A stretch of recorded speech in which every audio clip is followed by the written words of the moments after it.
We have finally made it. The college football playoff bracket is official. Did the committee get it right? Did they put the right teams in? We'll see. Where are some of the things that they can improve on to make the playoff even better moving forward? We're going to talk about the Heisman, Travis Hunter, Ashton Jeanty. Plus, we got to recap championship weekend, which caused the chaos of the college football playoffs. Burn down the gridiron on this special Monday edition. And it starts right now.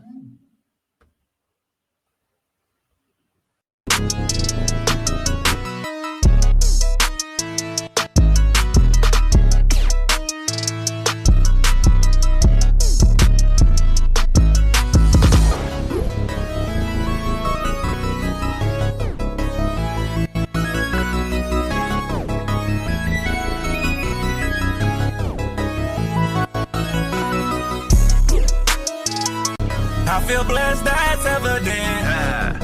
I'm the best I've ever been. Okay. So if they ask you how I feel, what's up?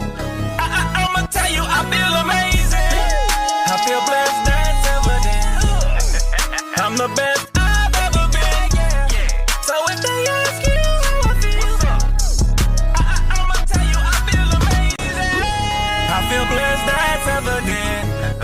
I'm the best I've ever been. So if they ask you how I feel, I'ma tell you I feel amazing. I feel blessed, that's evident. I'm the best I've ever been. So if they ask you how I feel, I'ma tell you I feel amazing. What's up? We have made it through the regular season of college football. We have our playoff bracket set. And it's a little chaos going on around here. Things happen during championship weekend that led to chaos for the committee. And what they had to do, they had to make a very, very tough decision. But we are here to talk about those decisions. Welcome to a special Monday edition of Bearing Down a Grid on December 9th, 2024. Yes, we about to smooth on through 2024 into 2025. It's been a great regular season. It's been fun. But hey, when you have the official playoff brackets, you cannot go over what happened alone. You need to have a tag team partner. And that tag team partner for today is a man that y'all have seen on the show numerous times. The Morning Shift with Cole Johnson. Total football talk and mentality. Ladies and gentlemen, the EP of all EPs, Mr. Cole Johnson. Good afternoon, Playmaker. It is a pleasure to grace your stage once again. And Sarkeesian, I hate you right now. We will get to Mr. Sarkeesian and the Texas Longhorns in the program because we have a lot to talk about today. It's going to be an interesting road through the rest of this year into the new year. So, but the first order of business, I got a couple of news and notes because they're all practically the same thing. So I just picked two of them out, well, three of them out the bunch, and they said we're going to talk about these because these are the ones I feel like we need to talk about. So let's get to our 2-minute drill.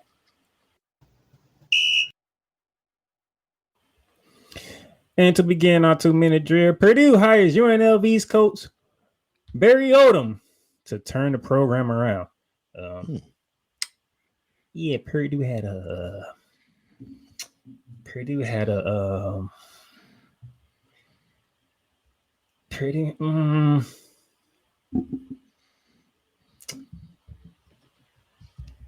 one of them seasons. Let's just put it like that. I don't know if Coach John's got a better way of putting it, but Purdue had one of them seasons.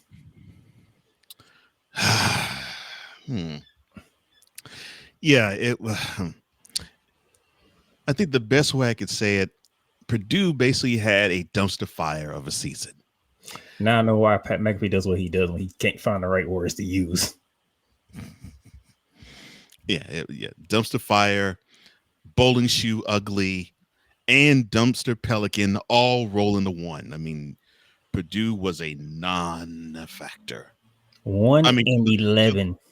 To the point where Indiana was feeling that it was a blue blood in their annual rivalry and decided 52-0. Oh, we're gonna go on. We're gonna throw it and throw it and throw it and score again on you. 11-1 overall. That's how bad Purdue season was. 0-9 in the Big Ten. That's all I need to see about Purdue's season. That and of course when Notre Dame curb stomped them after they took that L at home to Northern Illinois. They're like, oh, Purdue's next. Oh, they're about to be gum on my shoe. and they're scoring 65 points on them. But anything could be an improvement. And bringing in a squad that competed in the Mountain West Championship. Yeah, okay. It looks like their signs are pointing up to me. Yeah. So, I mean, this is move on. Just move on. Kyle Whittingham is returning to Utah for a 21st season. I should have a bone to pick with y'all in Utah. A big old bone to pick with y'all. No, you don't have to pick any bones. None. I mean, you only picked them to win the Big 12 this year. The fact that you remember that. The fact that you remember that sucks. And it started off so good for me too. It did. It looked so good. They were whooping butt, and then I can't remember if their quarterback was injured. Both of their quarterbacks got injured. Yeah. Yeah, I'm about to say the starting quarterback got injured, and then the backup got injured, and that pretty much was that put their season in a downward spiral. 5-7, 2-7 in the Big 12. First year in the Big 12. Just couldn't do it. But hey, but I mean, they could be happy. BYU looked good in its first season in the Big 12. I'm sorry. My bad. Shots fired. Shots fired. I'm so sorry. Ladies and gentlemen, just so y'all know, we are streaming live on the Playmakers Bar Network YouTube channel, live on the Playmakers Bar Facebook channel, and on my personal LinkedIn page. So if you're catching us live, comment whatever you're at. Have fun, because we talking college football. Tell us how you feel about the committee. Tell you what you don't like, what you care about. It doesn't matter. Mm-hmm. Right. Speaking of which, Alabama's AD to reevaluate non-conference slate after CFP picks. Now, Cole, if you want, you can talk about it now, or we can wait till we get to the college football playoffs.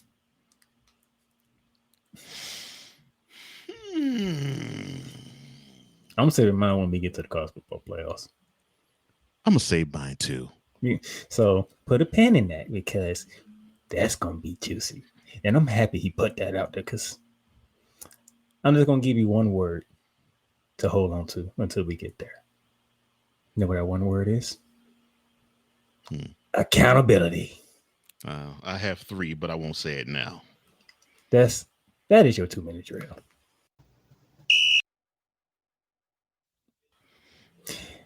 Now that we got that out the way, let's jump into it, because we had to crown some champions over the weekend, right, sir? That is correct. So let's go to our Gridiron Roundup. Oh.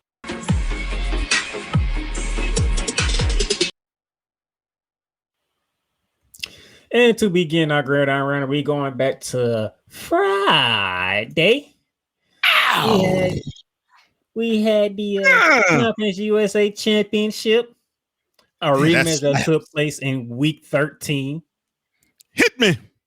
Western Kentucky taking on Jacksonville State.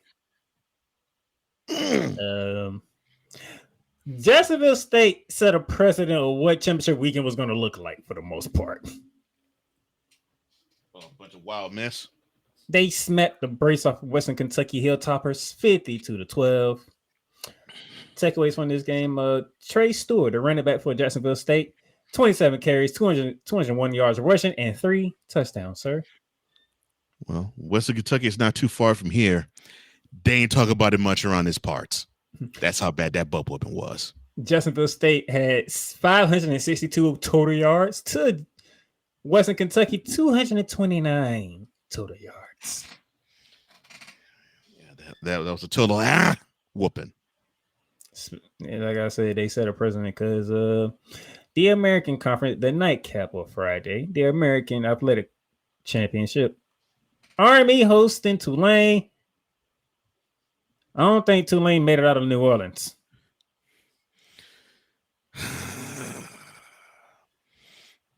Tulane should be ashamed of themselves. They should be ashamed of themselves. They could not beat. Oh, I know Army's ranked. I know Army actually is a good team this year. But Tulane was supposed to be. They were supposed to actually be pretty good. You lost to Memphis on your way into the American Championship. Yeah, but yeah, what happened? Because and then you got your doors blown off for you by Army.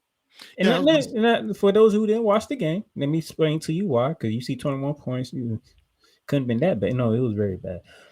Total yards, Tulane 324, and that's not bad. Army 355. Okay, well, yeah, rather even. Passing yards, Tulane 209. Okay, they were balling. Army 17. Uh oh. You about to hit where I thought you was going to hit. Rushing yards. Right between the eyes. Right between the eyes. Hit him right between the eyes. Rushing yards. Tulane 115. Army 338. Couldn't stop a cold on the ground. That's what I thought.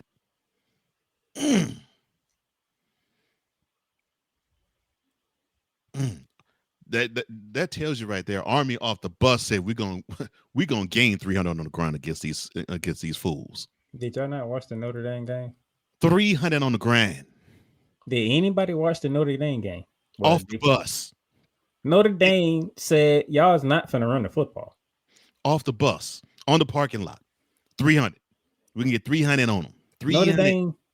Notre Dame said no, y'all not running. We don't care. Y'all not running the football. We gonna run on y'all. Y'all not running on us. Did anybody take that game plan with them? Apparently not. Well, I mean, Tulane thought they could hang with Army. I mean, heck, to the point where Army, they're like, we're only gonna throw for 17 yards against you. You knew what was coming and couldn't stop it. That is condemnation right there. You let the team pass for 17 yards in a championship game. 17! You knew what was coming and couldn't stop it. They elected to not throw for that much. Elected. Not your defense is good enough to stop them. They elected to not throw the ball on you. They're like, we can get all the yards we need, pounding them on the ground. We basically will prove that we are more man than the Green Wave, and we're going to make them a Green Wave because they're going to be waving their way out the stadium with an L. They was surfing on y'all. And we ain't talking swag. But the game we're going to dive more into. The Mountain West Championship. The 10th ranked Boise Broncos hosting 20th ranked UNLV. A matchup that was a very closely tight matchup early in the season.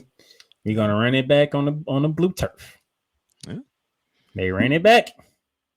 Same outcome. Same result. You would think Boise wins.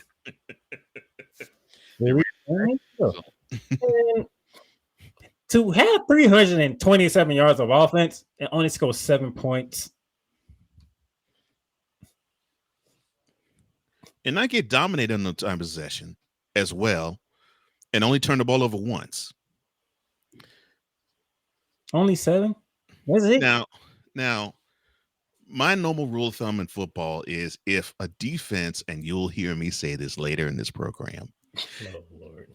If a defense can hold an opposing offense to under 20 points, The game normally is on the offense if they can't win it. Because you would think an offense is able to score 21 points in a game. So you can almost say this game was defensively their fault because they couldn't stop Boise State. But to me, this is on the offense because you got to punch the ball in if you have opportunities and chances. And 28 minutes of possession means you had some chances to do some damage, and you only came away with one touchdown. That's not good. One touchdown. That's not good. That's not good at all. Now that we got the UNLV out of the way, focus is on Boise. Boise handled business. And more importantly, my man Jeanty. Yep, Ashton the Jeanty. Heisman candidate. Yeah, the Heisman 32 candidate. carries, 209 yards and a touchdown. He didn't disappoint. Ooh. And Boise handled their business. They understood the assignment at hand. Mm-hmm. That was at home. And they say, all right, it's a simple job, gentlemen. Win. Well, not only that, win, and we're gonna secure that, bye. Simple, easy, done. We get this win, we're gonna secure that bye. There's the carrot that was dangling in front of them. More than likely, if we take an L, we out the playoffs altogether. But we get this win, we'll get this bye too. Now, that was the 3 games from Friday. So before we get to Saturday, we did bring up Heisman, right? That's right. It's a 2-man race. Travis Hunter of the Colorado Buffaloes and Ashton Jeanty of the Boise Broncos. Now,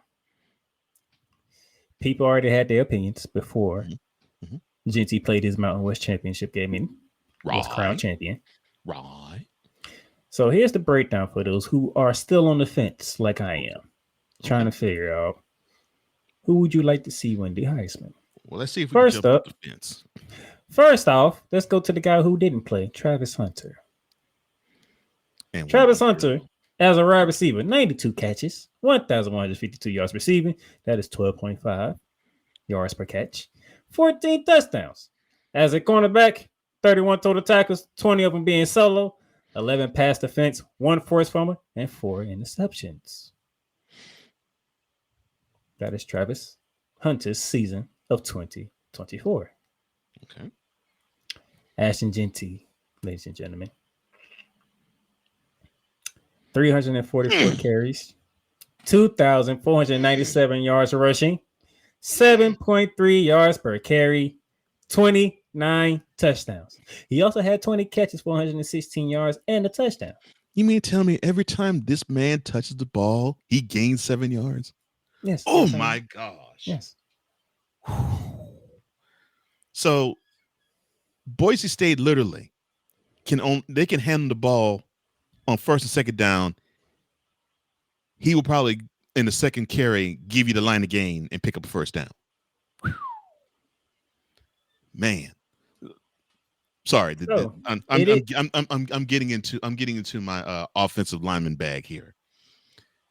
Man, when you have a running back that chews up that much clock and that much amount of yards, imagine how much more excited you want to be when you're in front of him blocking for that guy. Ooh, getting busy. Oh my I've been looking for it, but I can't find how many breakaway touchdowns he had, because he been running 70 yard touchdown, 72, 55. Like, jeez. Almost every game he breaking one. Yeah, dude's been impressive all year.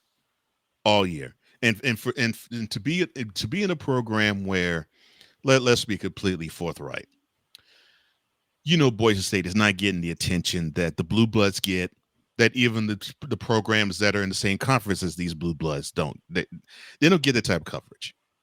They've been getting a little bit more than usual for the understanding that there's no more Pac-12, and Boise State has had the focus on them in the negative way, not for the program itself, but for the Blue Bloods not scheduling them, because they're like, well, this isn't a guarantee. We scratch 7 figures, give them the check, and we beat them down type of game.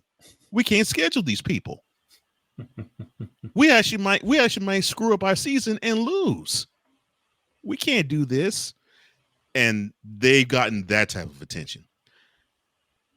Besides that and beyond that, he doesn't get you don't really see them at the noon kicks, the 3:30 kicks, and the 7 p.m. kicks. And he's still just kicking butt all year long. So, shout out to you, Ashton. Shout out to you, bro. Now, we will see Dylan Gabriel in New York. We will see Cam Ward in New York, but it's between these two right here. Too bad. Too bad. And I love Cam. I love Cam a lot. But yeah, it is between those two. So, sir, if you had a vote based on the 2024 season, who is your Heisman Trophy? Mine would be Ashton Jeanty. And it's not because I am throwing shade on Colorado. It's not that, well, Colorado sucks and all that type of crap. No. Look, I will give Travis Hunter his due. Playing two ways in a game of today, and no matter what level, that is saying a lot. The problem to me is that Hunter hasn't or didn't get a chance to, at least in my opinion, besides maybe the number of receptions, give me the, oh my gosh, feel of a wide receiver or cornerback. It's more along the lines of, wow, he didn't really wow me as a wide receiver, but he's talented. He didn't wow me as a corner, but he's talented. Well, can I come to this defensive disregard? The opposing quarterback was not trying to throw that way. They was not trying to throw that. They know number 12 over there. We not going over there. No, I get that. But yeah, I mean that sort of, well, from his coach's namesake, his coach's name, where yeah, he probably would see maybe two balls thrown in his direction all game long and took advantage of both those times.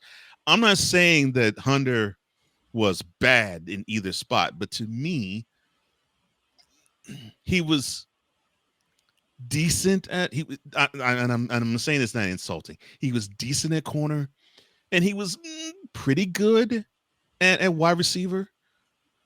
But if you're going to give him the award, more than likely it's going to be, wow, he had this many amount of plays that he put forth on the field. And it's going to be more along the lines of he's the Iron Man more than, wow, he's a great wide receiver, or wow, he's a great corner. He has talent to be good in both.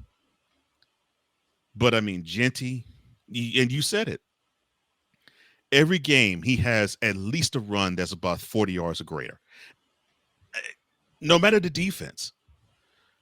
Now, I believe Hunter's going to win it, but my vote be for Jeanty. Okay.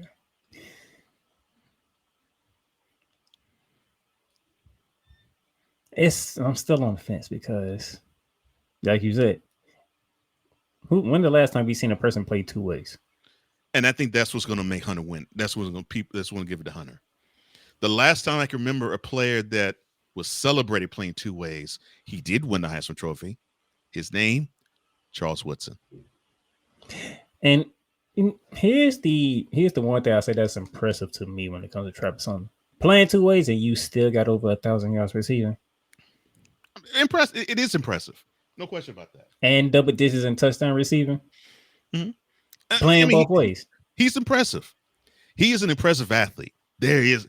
If I were to say Travis Hunter sucks as an athlete, I'd be lying through my teeth. The dude is impressive as an athlete. And he has skills in both positions. I just don't think he's had a season where it's like, wow, it's a standout season at wide receiver. Wow, it's a standout season at corner. And you mentioned why as a corner, because people don't want to test him. As wide receiver, I think, and this is actually a plus on his end. More coverage has been rolled in his direction to force Shedeur Sanders to go elsewhere a little more.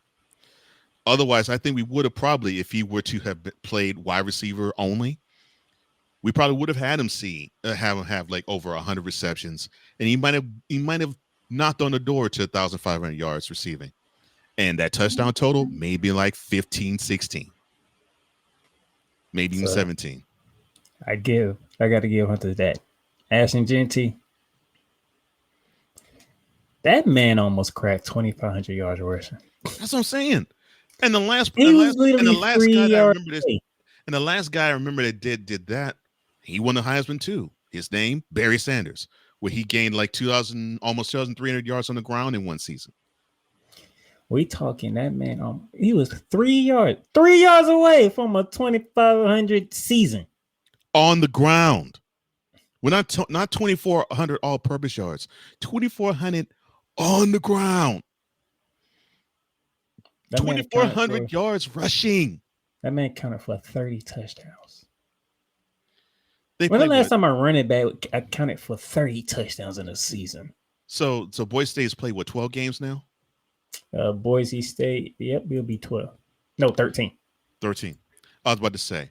So this gentleman, number 2 in the blue, he is accounted just on the ground. We're not even talking about through the air. On the ground, it's accounted for almost 200 yards a game on the ground. Definitely over 150. Just think about that. That's impressive. 29 rushing touchdowns. That's also impressive. Remember, That's you more than two. remember what you That's more said than two earlier about rushing Army? touchdowns a game on the ground. Remember what you said earlier about Army? You know it's coming. Yeah, you know it's coming. You can't stop it still. Again, impressive to me. When you know off the bus, stop number 2, and you still can't stop them. Oh, goodness gracious. That's why I got to tip my cap to Jeanty. Because the game plan is to stop him, and teams can't stop him. It is a difficult decision. And we've seen many young men make business ones this year. I'm talking about between picking them two. It's a difficult decision. It is difficult. I think this might be one of the most difficult Heisman race that I have seen in quite some time. Because I think what you have is you have two different ways people will say, oh yeah, this guy stands out as the winner. Because you got one who in one season in that one position has balled completely out on one side. And on the other, you have a guy who he didn't really ball out per se, but when you can say you play over 100 snaps a game, that's pretty impressive. 100 snaps a game. That's Travis Hunter for you. Over 100 snaps a game. He lines up on the line of scrimmage, offense and defense, at least 100 times. That's impressive too. And that man still got over 1,000 yards receiving. Yeah, and he still got over 1,000 yards receiving, and double-digit touchdowns. Over 100 snaps every game.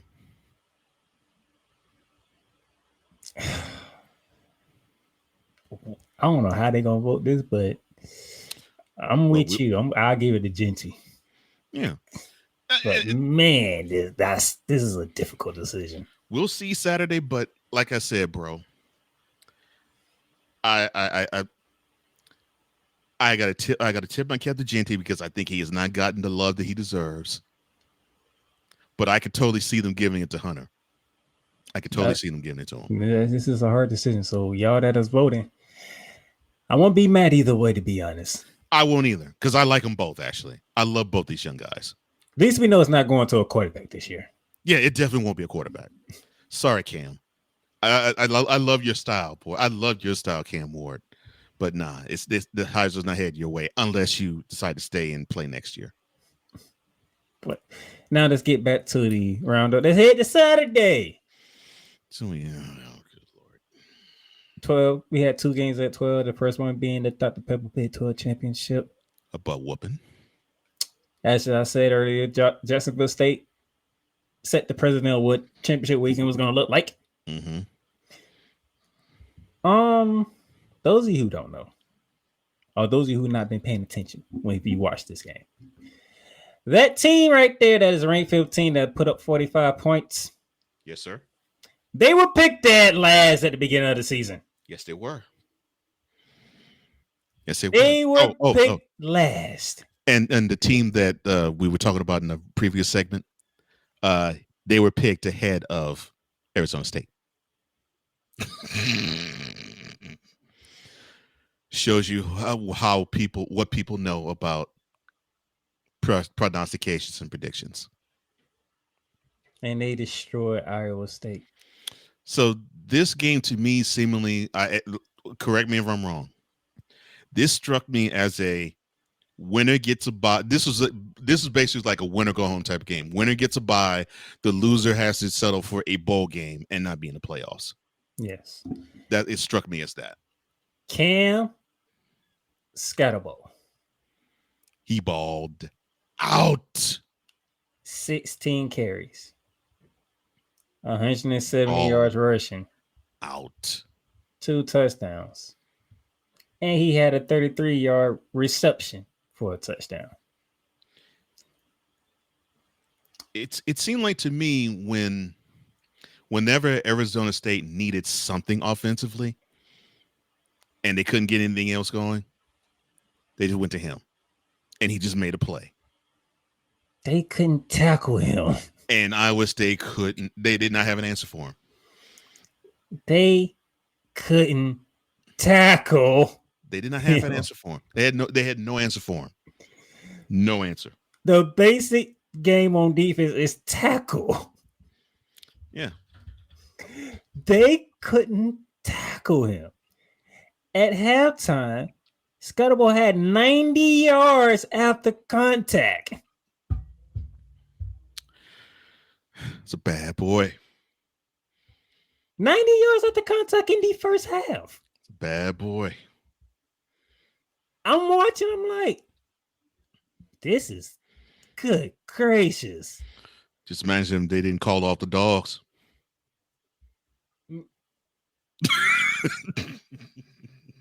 Just imagine if Arizona State didn't call off the dogs. Arizona State was picked last, and they finished first. Congratulations to them. Kenny Dillingham, he gets my Coach of the Year vote. Considering they wanted to have this success happen under Herm Edwards, and it did not happen, and it seemed to actually go left with him there. Not saying that he was a bad coach, and not saying he's a bad element. It just simply wasn't a good fit. And they were considered. Let's be blunt. They were considered Pac-12 welcome mats at the end of the conference. I'm sorry, at the end of the conference as we know it, because I know technically it still is the Pac-12 with Oregon State and Washington State, but they were considered welcome mats on the way out of the Pac-12. And like you said, they were basically considered. They basically were predicted to be the same welcome mats in the Big 12. And Arizona State said, not this year. Kudos to them. Congratulations. Another rematch happened in the MAC. Ohio versus Miami, Ohio. Another butt whooping. 2 teams meet for the second time. Not the same result on this one. Well, I guess Ohio University said, that was terrible. We ain't gonna have the same thing happen on our watch. I wish that happened on another game. Total yards. Miami, Ohio had 190. That defense came to play. Ohio had 468. See, when I see, even though yes, I see 38 for Ohio, so it means the offense got busy. But when I see the defense only allowed a field goal, the defense led the way.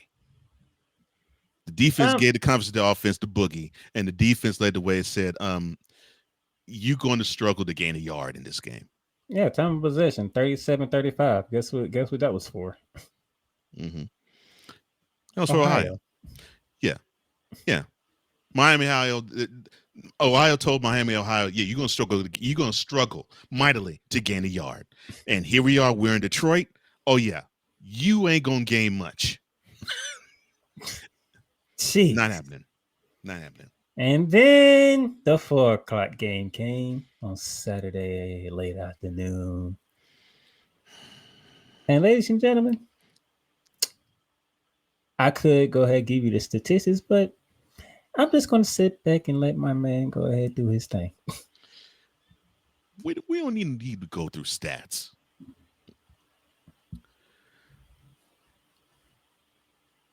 You put forth a wonderful game plan, and in the first half, you, talking about Texas, you allowed Georgia to gain only a field goal.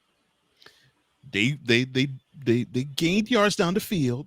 They put forth they put forth drives, but you were able to stop them enough to where they actually had to settle for field goals or stop them before they got deep within your own territory and you forced them to punt. You had the opportunity to put your foot on their throat in the first half. And what do? You squander it offensively by just settling for field goals and making mistakes offensively. I'm like, you can't do this with this team. You got to take all full advantage of it. And then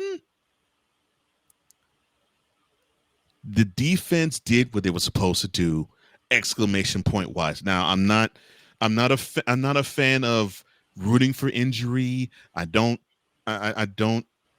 say yes when someone gets injured, because that's what happened to Carson Beck. Last play of the first half for Georgia, Beck goes back to pass. There's a sack strip fumble that was recovered by Texas, and Beck was just buried, throwing shoulder to the ground. Now, normally this would be where you would want this to be a deflating moment for Georgia if you were Texas, but you had to go in the locker room at the half up 6-3 and say, we're only 50 miles away from where the University of Georgia rests and resides. So this basically is a road game for us. Yes, I know this is a neutral site game because it's in Atlanta and this is for the SEC championship. And our goal was to come here for the very first year in the SEC and claim this and mark this our territory. And we did a good job of the regular season because we only lost one game. And guess who that one loss was to? Is to the team that we only allowed a field goal to in the first half. So you allowed only 3 points to them and you knocked the starting quarterback out. Now, we should not feel as though the game is over and we should throw a ticker tape parade yet, because normally, just think about us. We have Quinn Ewers, the quarterback, and if he goes down, you rally harder around Arch Manning, correct?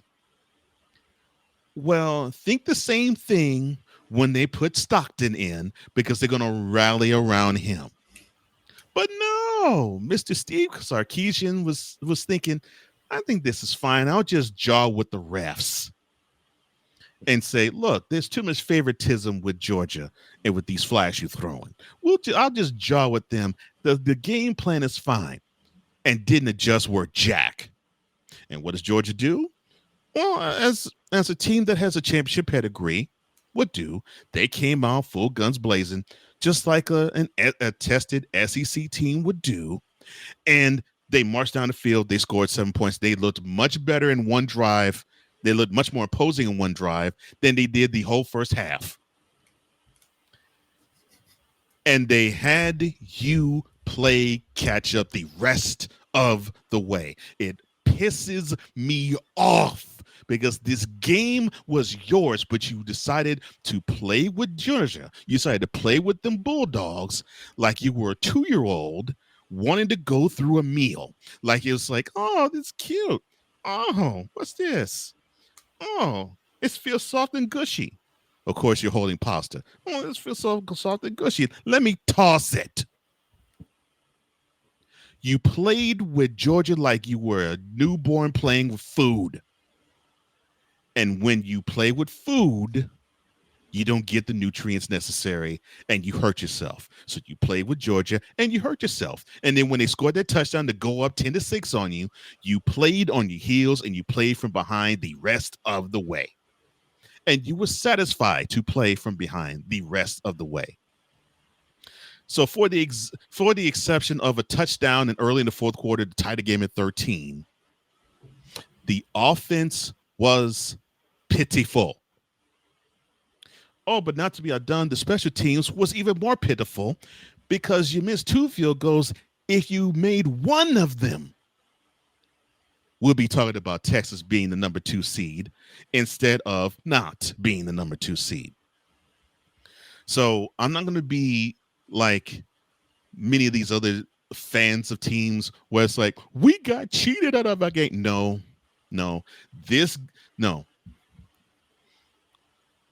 Texas's defense did exactly what they were supposed to do. They got the assignment. They held a powerhouse Georgia team that managed to score 44 points week before against a pretty good and pretty stout Georgia Tech team. Yes, I know it took 8 overtimes to do it, but still, 44 points in the game. You have to make note of that. They took a team that scored 44 points 1 week prior, and they held them to 16. The defense got the assignment, Sarkisian, but your offense did not, and obviously you didn't, because your offense needed a spark. Quinn Ewers, I love the kid, but he just ain't it. I'm sorry. In the biggest of games, he comes up shorter and smaller than mini-me. And this is what happens. He came up short when you played him in Austin, and he came up short when you played him again in Atlanta.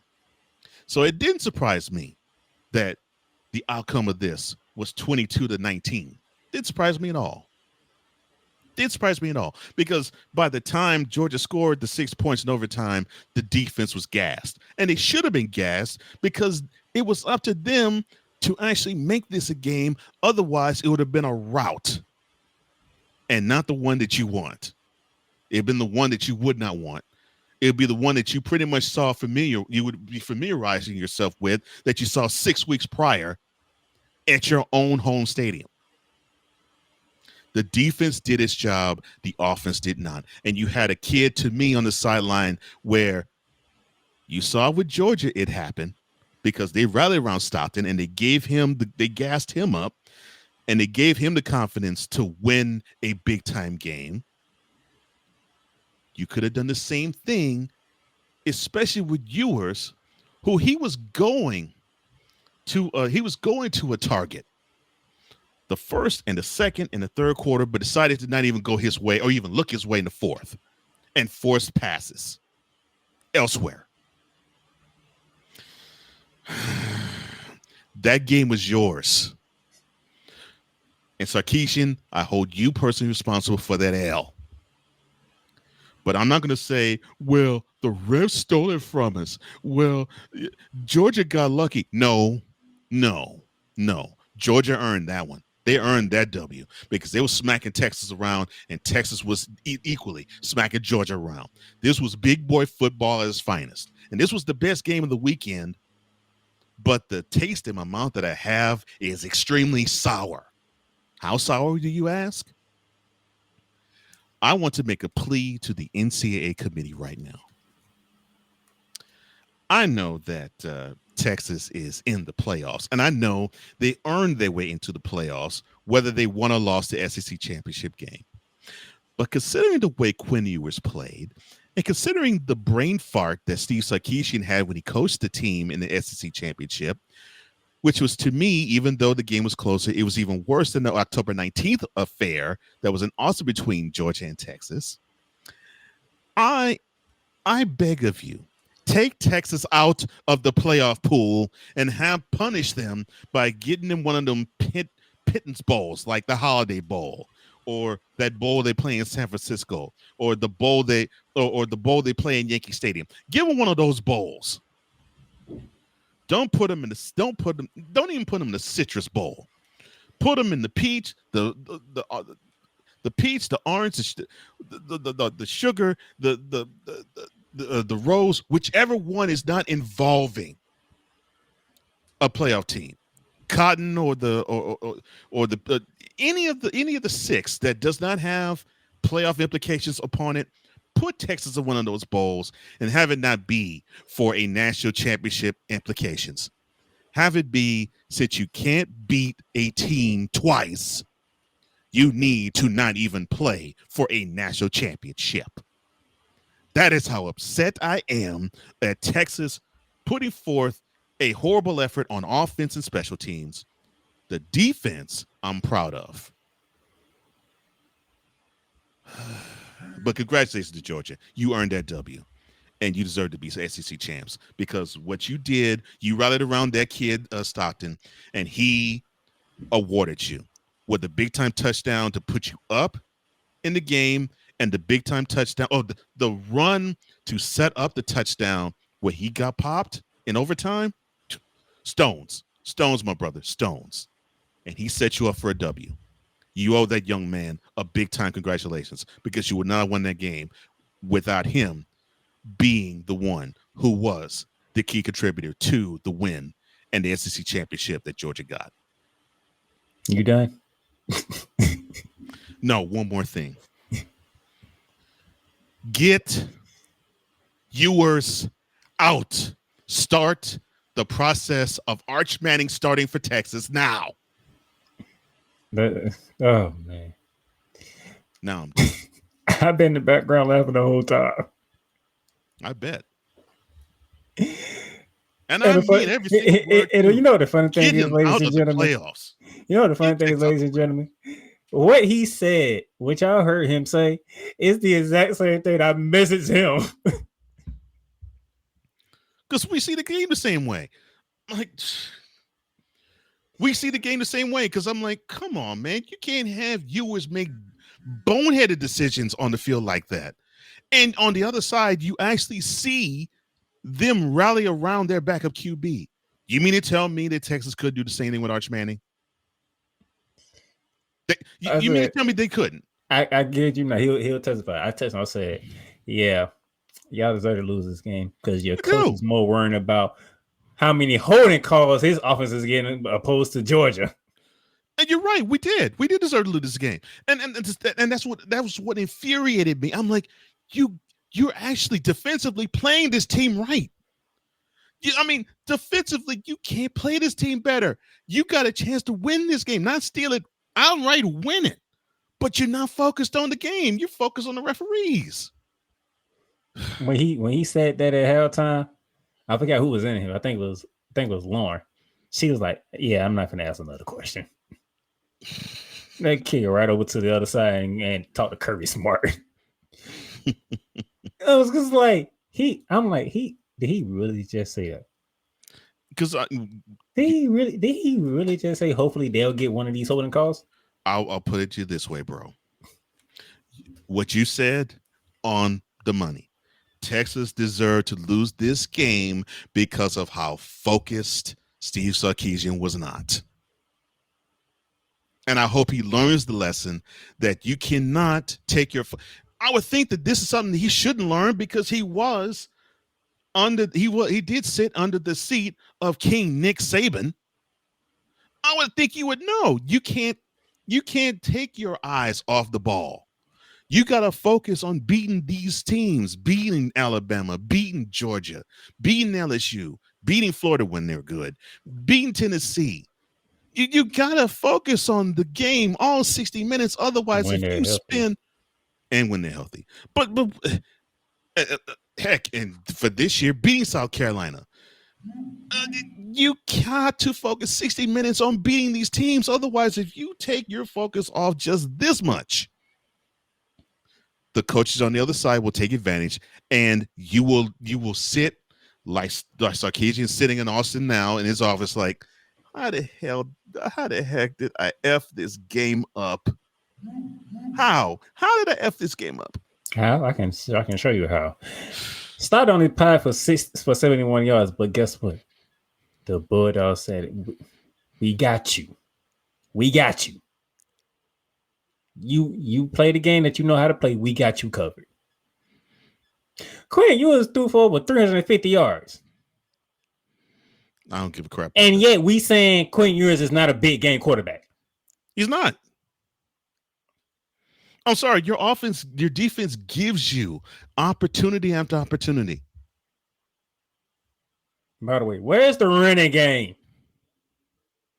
They give you opportunity after opportunity, and this is how you reward the defense. Yes, the running game was non-existent. When you hear Texas, you hear physicality. Mm-hmm. We're running the football. Now, defensively, the physicality was there. Offensively, not even close. Not even close. Not even close. They would be too. This is the focus or lack thereof of Steve Sarkisian that upsets me. You played into Georgia's hands by being too cute offensively. Don't be cute against them. Smack them in the doggone mouth. So, yeah. And this another thing. Like I said, Golden, he was going to goal in the first, the second, and third quarter. I can't remember a pass he threw the goal in the fourth or overtime. I can't remember one.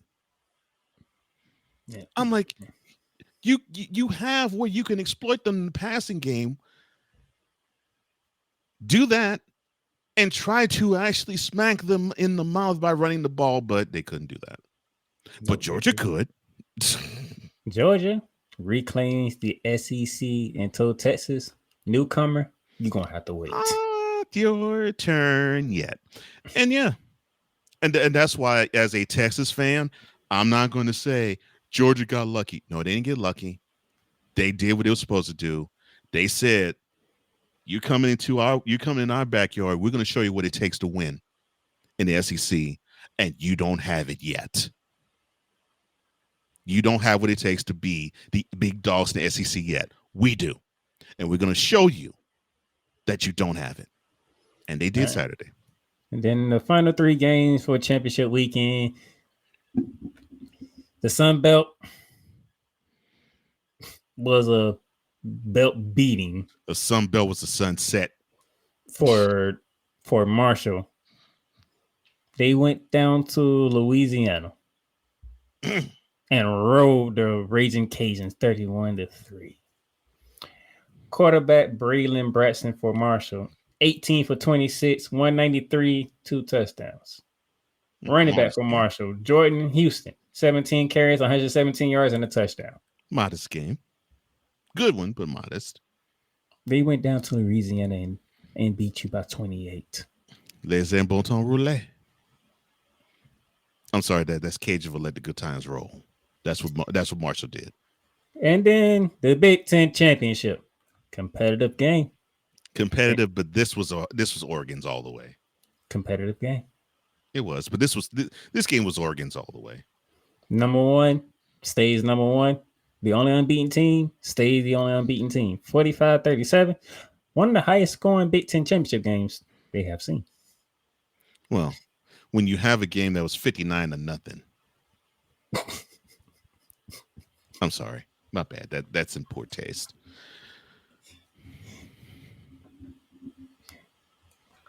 I'm getting to that team later on, too. Dylan Gabriel, 22 for 32, 283, and 4 touchdowns. You know, he's starting to impress me. It's unfortunate.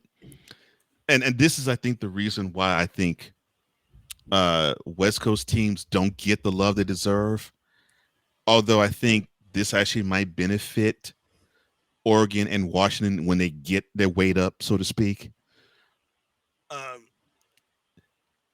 You don't really get, and we were talking about this with Jeanty, but with Jeanty, and it might be a little better since Mountain West is going to get big conference love.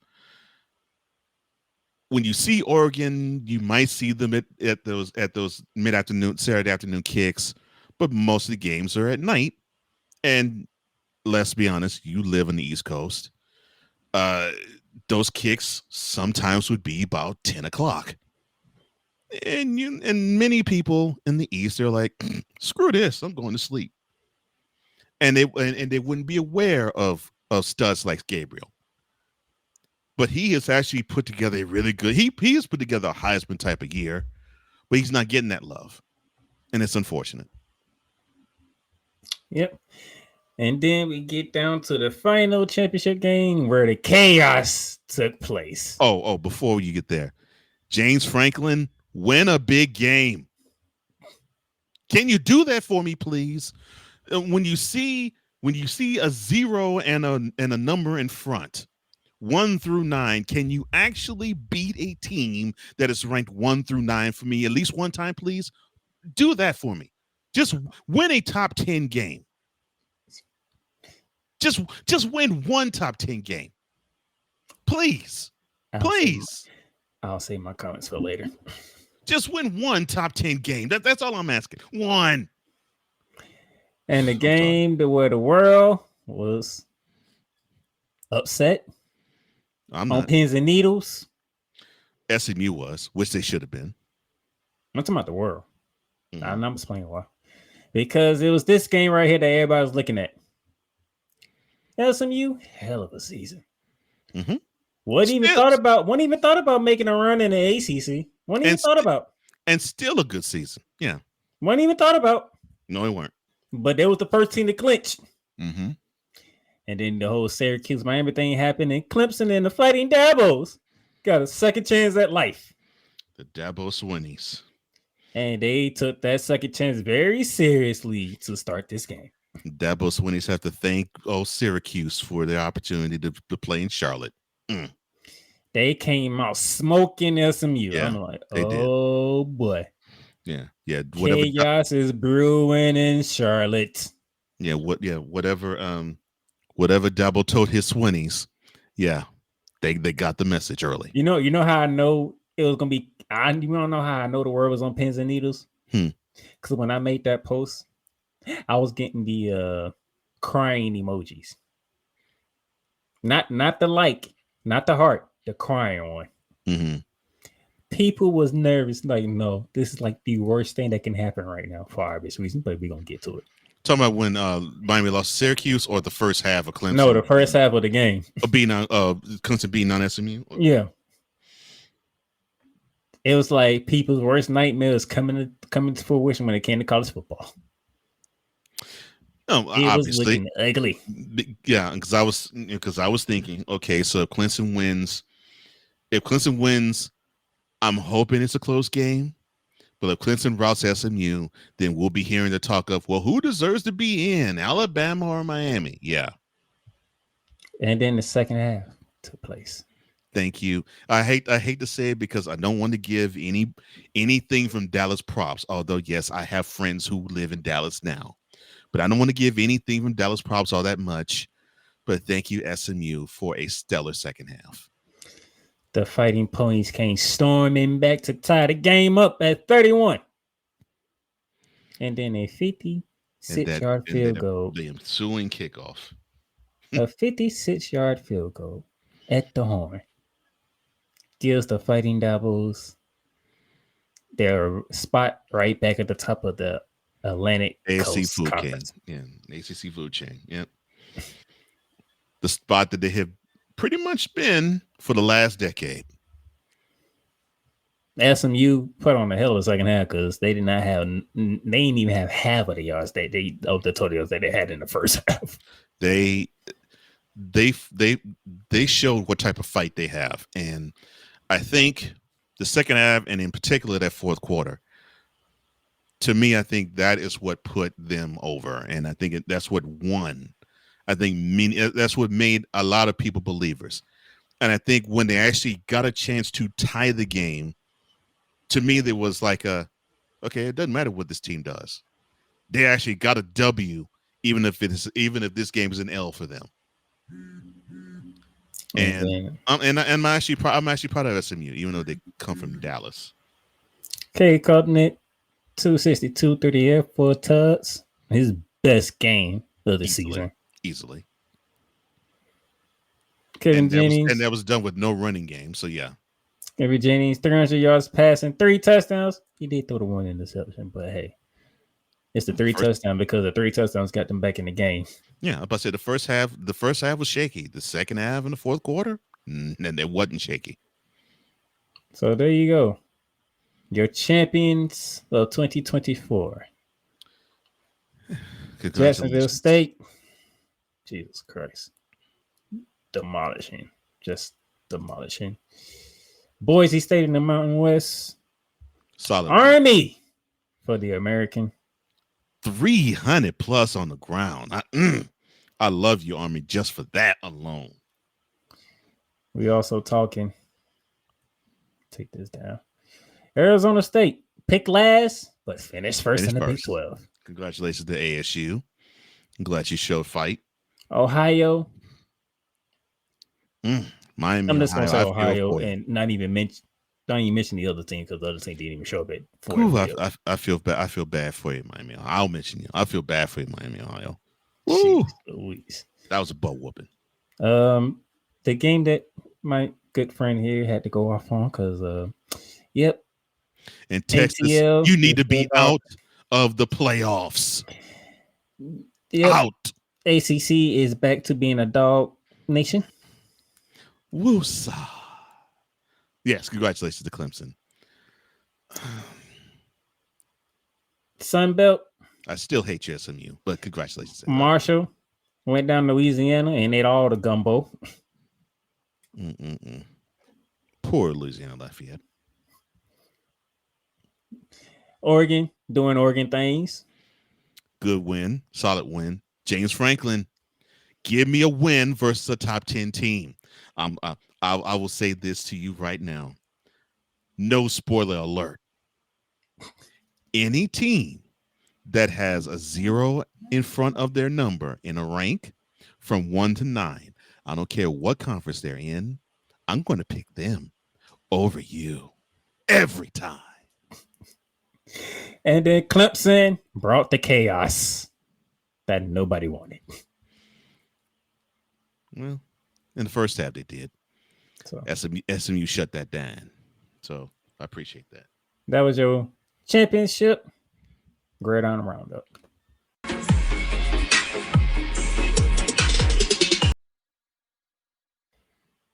All right, we're going to take a break. And this is the longest we went without taking a break on this show. We're going to take a break because next, and probably for the rest of the show, the college football playoffs are official. I hate it. Did the committee get it right? What changes need to be made? So much to talk about. Stick with us. We'll be back. One change needs to be made. Everything Boston. I love you morons. New Kids on the Block, New Edition. Dear whatever the law firm is. Sincerely, the U.S. Supreme Court. Ben Affleck, Matt Damon. Go yourself again, Jason Whitlock.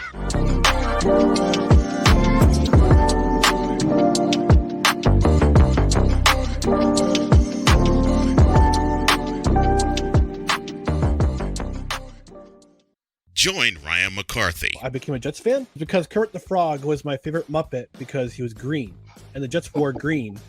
That's how I became a Jets fan. And Dustin Henry. ESPN is cashing all in on let's pay a few personalities and we'll just kind of fill in the gaps. As they walk you through all of the world of sports from their perspective. The Albany Empire, it's a literal circus. No credentials required. Where, Ryan, say the tag. Where you don't need a press pass to talk sports. Every Monday at 8 p.m. Eastern, 7 p.m. Central. On YouTube and where you can find all podcasts.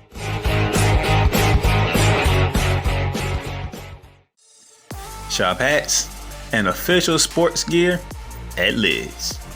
Lids is the leader and #1 destination for hats, gears, and everything that moves you, making it the perfect shop for fans to find official sports hats, merchandise, and gear. Represent your team, your town, and your style with a snapback adjustable fitted hat or beanie from thousands of college and pro teams. Browse the very latest sports jerseys and t-shirts from the best teams out there. Lids has officially licensed professional and college sport team apparel and hats featuring the hottest brands and trends. Shop online or visit one of the 100 stores across the country. Locker Rooms by Lids. In a world where chronicles of the past are brought to the streams. Whether the content is relatable or completely beyond your realm of life, there is no shadow of a doubt that this show is absolutely full of shenanigans. Get ready for D. Willie in the evening, this Sunday at 10:05 p.m. Eastern. exclusively on Sertoba Media, where the struggle is real to be awesome.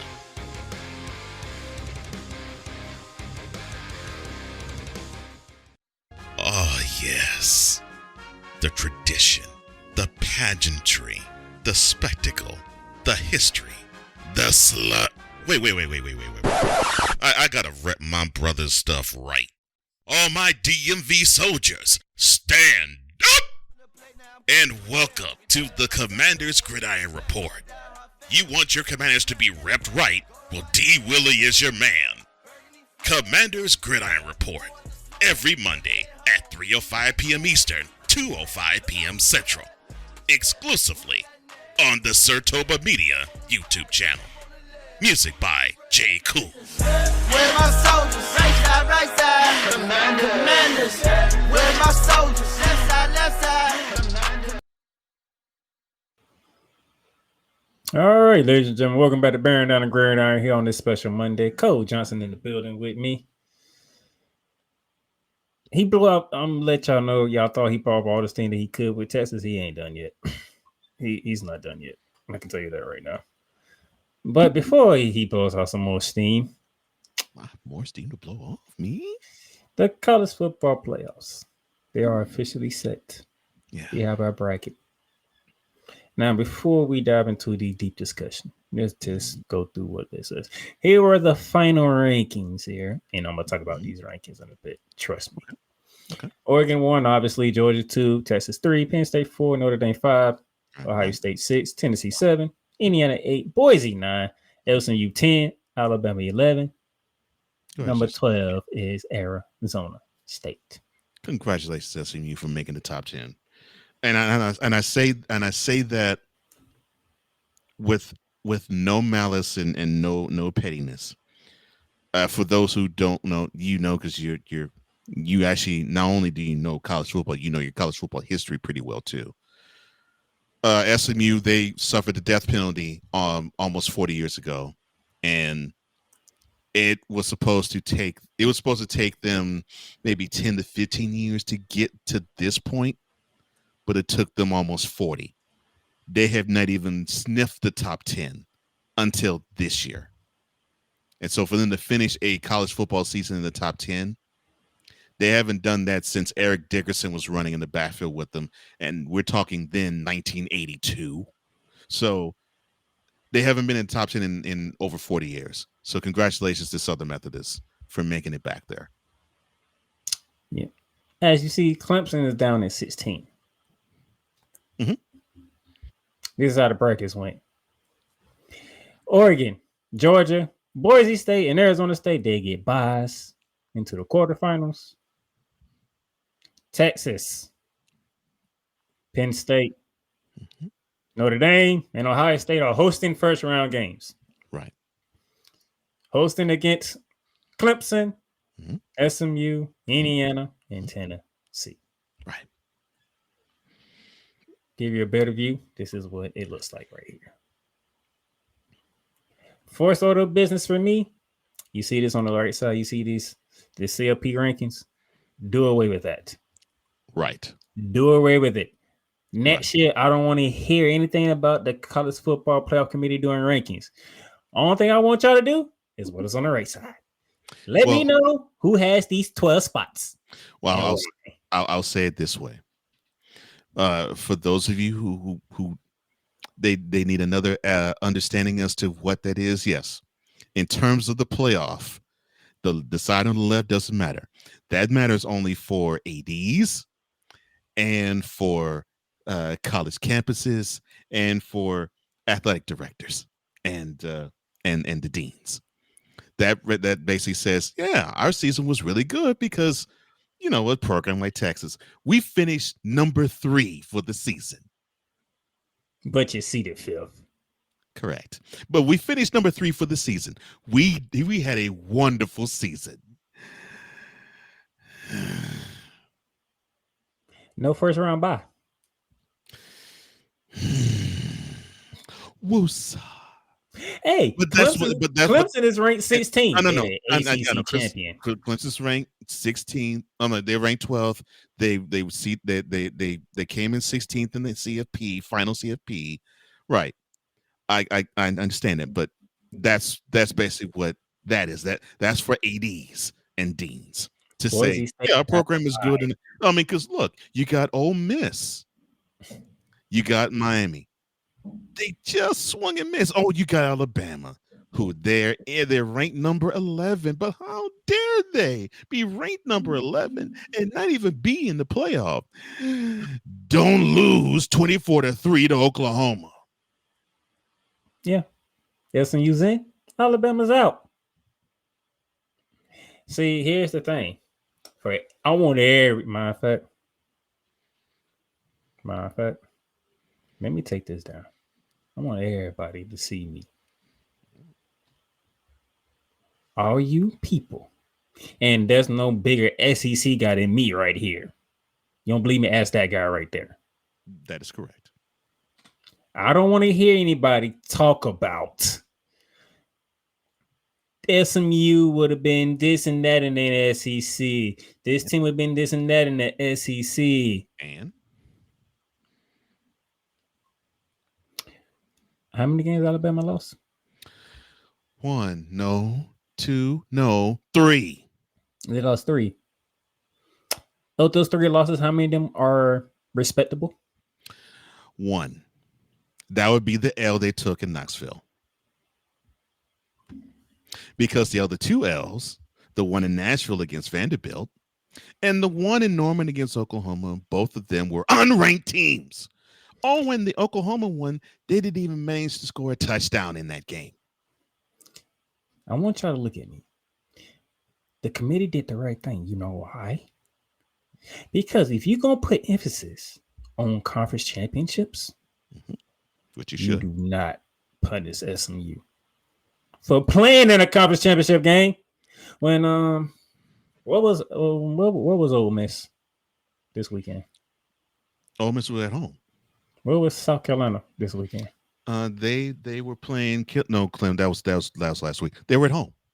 What was Miami? Miami. See, they were in shot. No. They decided to screw the pooch in Syracuse. They were at home. Where was Alabama? Alabama. They were at home. They probably traveled to Atlanta, but they had to travel to Atlanta to be spectators. So, y'all want Alabama in because they are part of the SEC, which is the best conference in football. It is. But they couldn't play for the conference championship. That's correct. SMU did. And not only did they play for a conference championship, they actually had a good showing in that same game. A really good showing in it. So do you want conference championships to matter, or do you want to do them away? Because those are your 2 options. Good question. If you want to be crowned champions of a conference, shut up. Alabama didn't play. SMU did. Right.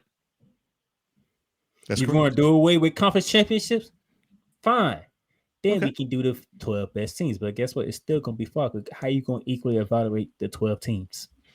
And how could you come out the side of your mouth and say, quote, well, I guess we have to reevaluate strength of schedule, close quote. No, you don't.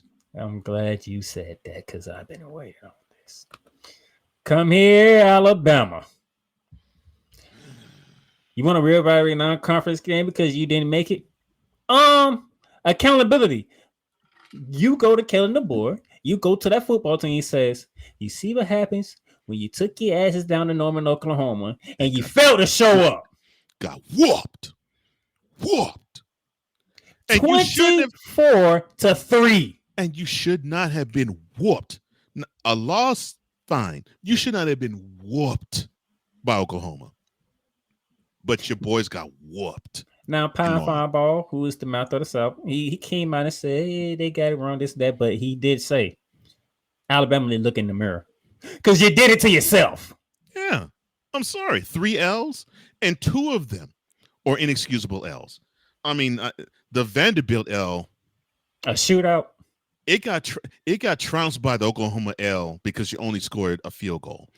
But that Vanderbilt L is still embarrassing because you were feeling your oats because you came off of that wonderful victory at home against Georgia, and you felt, and I know you all were thinking within your gut, oh, we'll see Georgia again in Atlanta come December.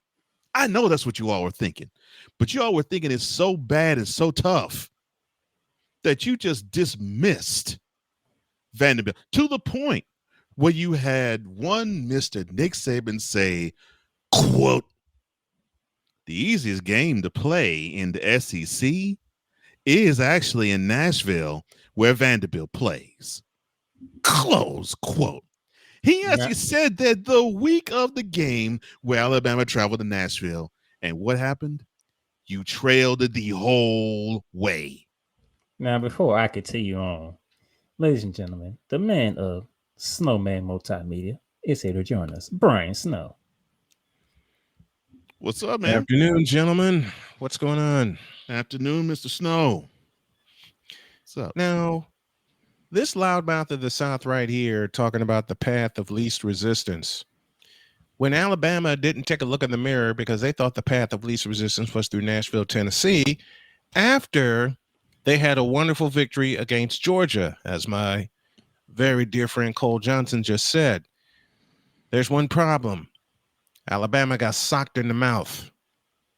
They trailed the whole game. They did not hold a lead at any point in that contest. And there were no ties. Me and Cole was on this show talking about that game too. Mm-hmm. Oh, I know. I'm a fan of the show, and I'm a faithful subscriber and listener. And you guys hit the nail right on the head.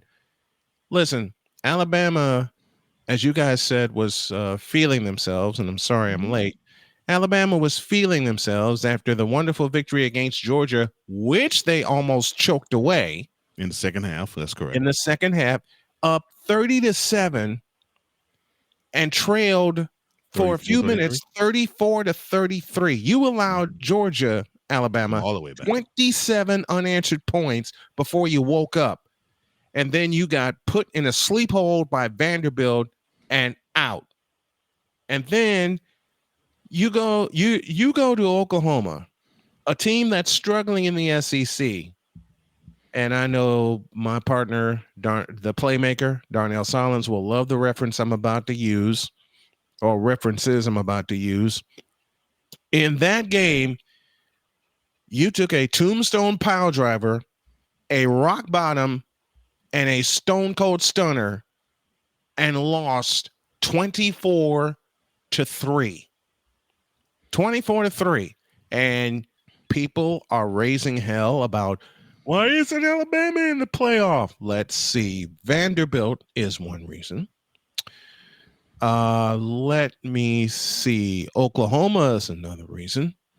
Mm-hmm. How do you like that? Huh?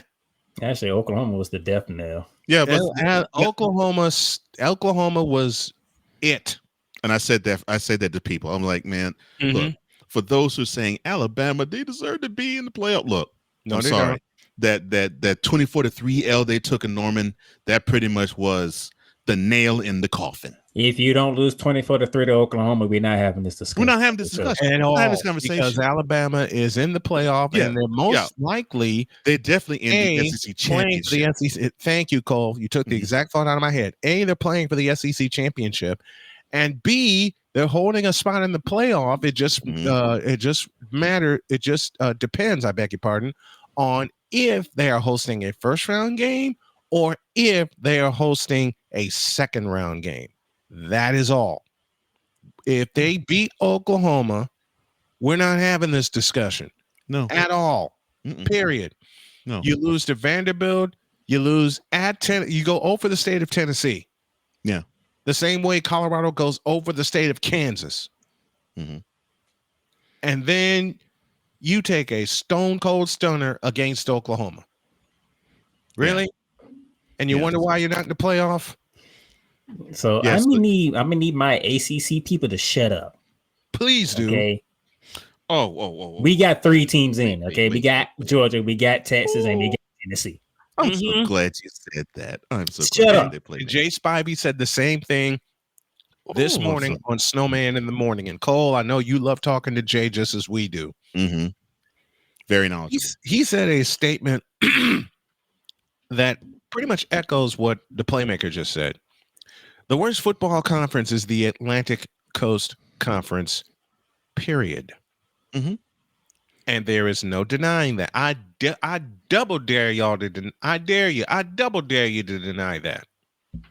No, right now it's Clemson, and I hate to say it, and it said SMU, wonderful season. Miami, great season. But to me, the ACC is Clemson, and then there's everybody else. Yeah, that's it. You know, I'm not gonna be petty right now. No, and I'm not even being petty. I'm not gonna be petty right now. I'm not being petty. I mean, it's Clemson. No, and I know everybody you else. being serious. I'm finna be petty. I'm not gonna. Oh, but I'm about to be petty in a second. Oh, and I'm gonna join you. Oh, I'm about to be petty in about. No, in fact, I'm about to be petty right now. Go for it, brother. Now for the State fan. Because Cole knew exactly what I was gonna do. For you clowns, I was thinking about that too. For you clowns to jump on what Jalen Ramsey said about, well, why is Georgia in the playoff, but they have a backup quarterback? You allow them in, but Florida State, they had an undefeated season last year, but you didn't let them in with a backup QB. Do you know how many ways I can tear that apart? You know how many ways I can tear that apart.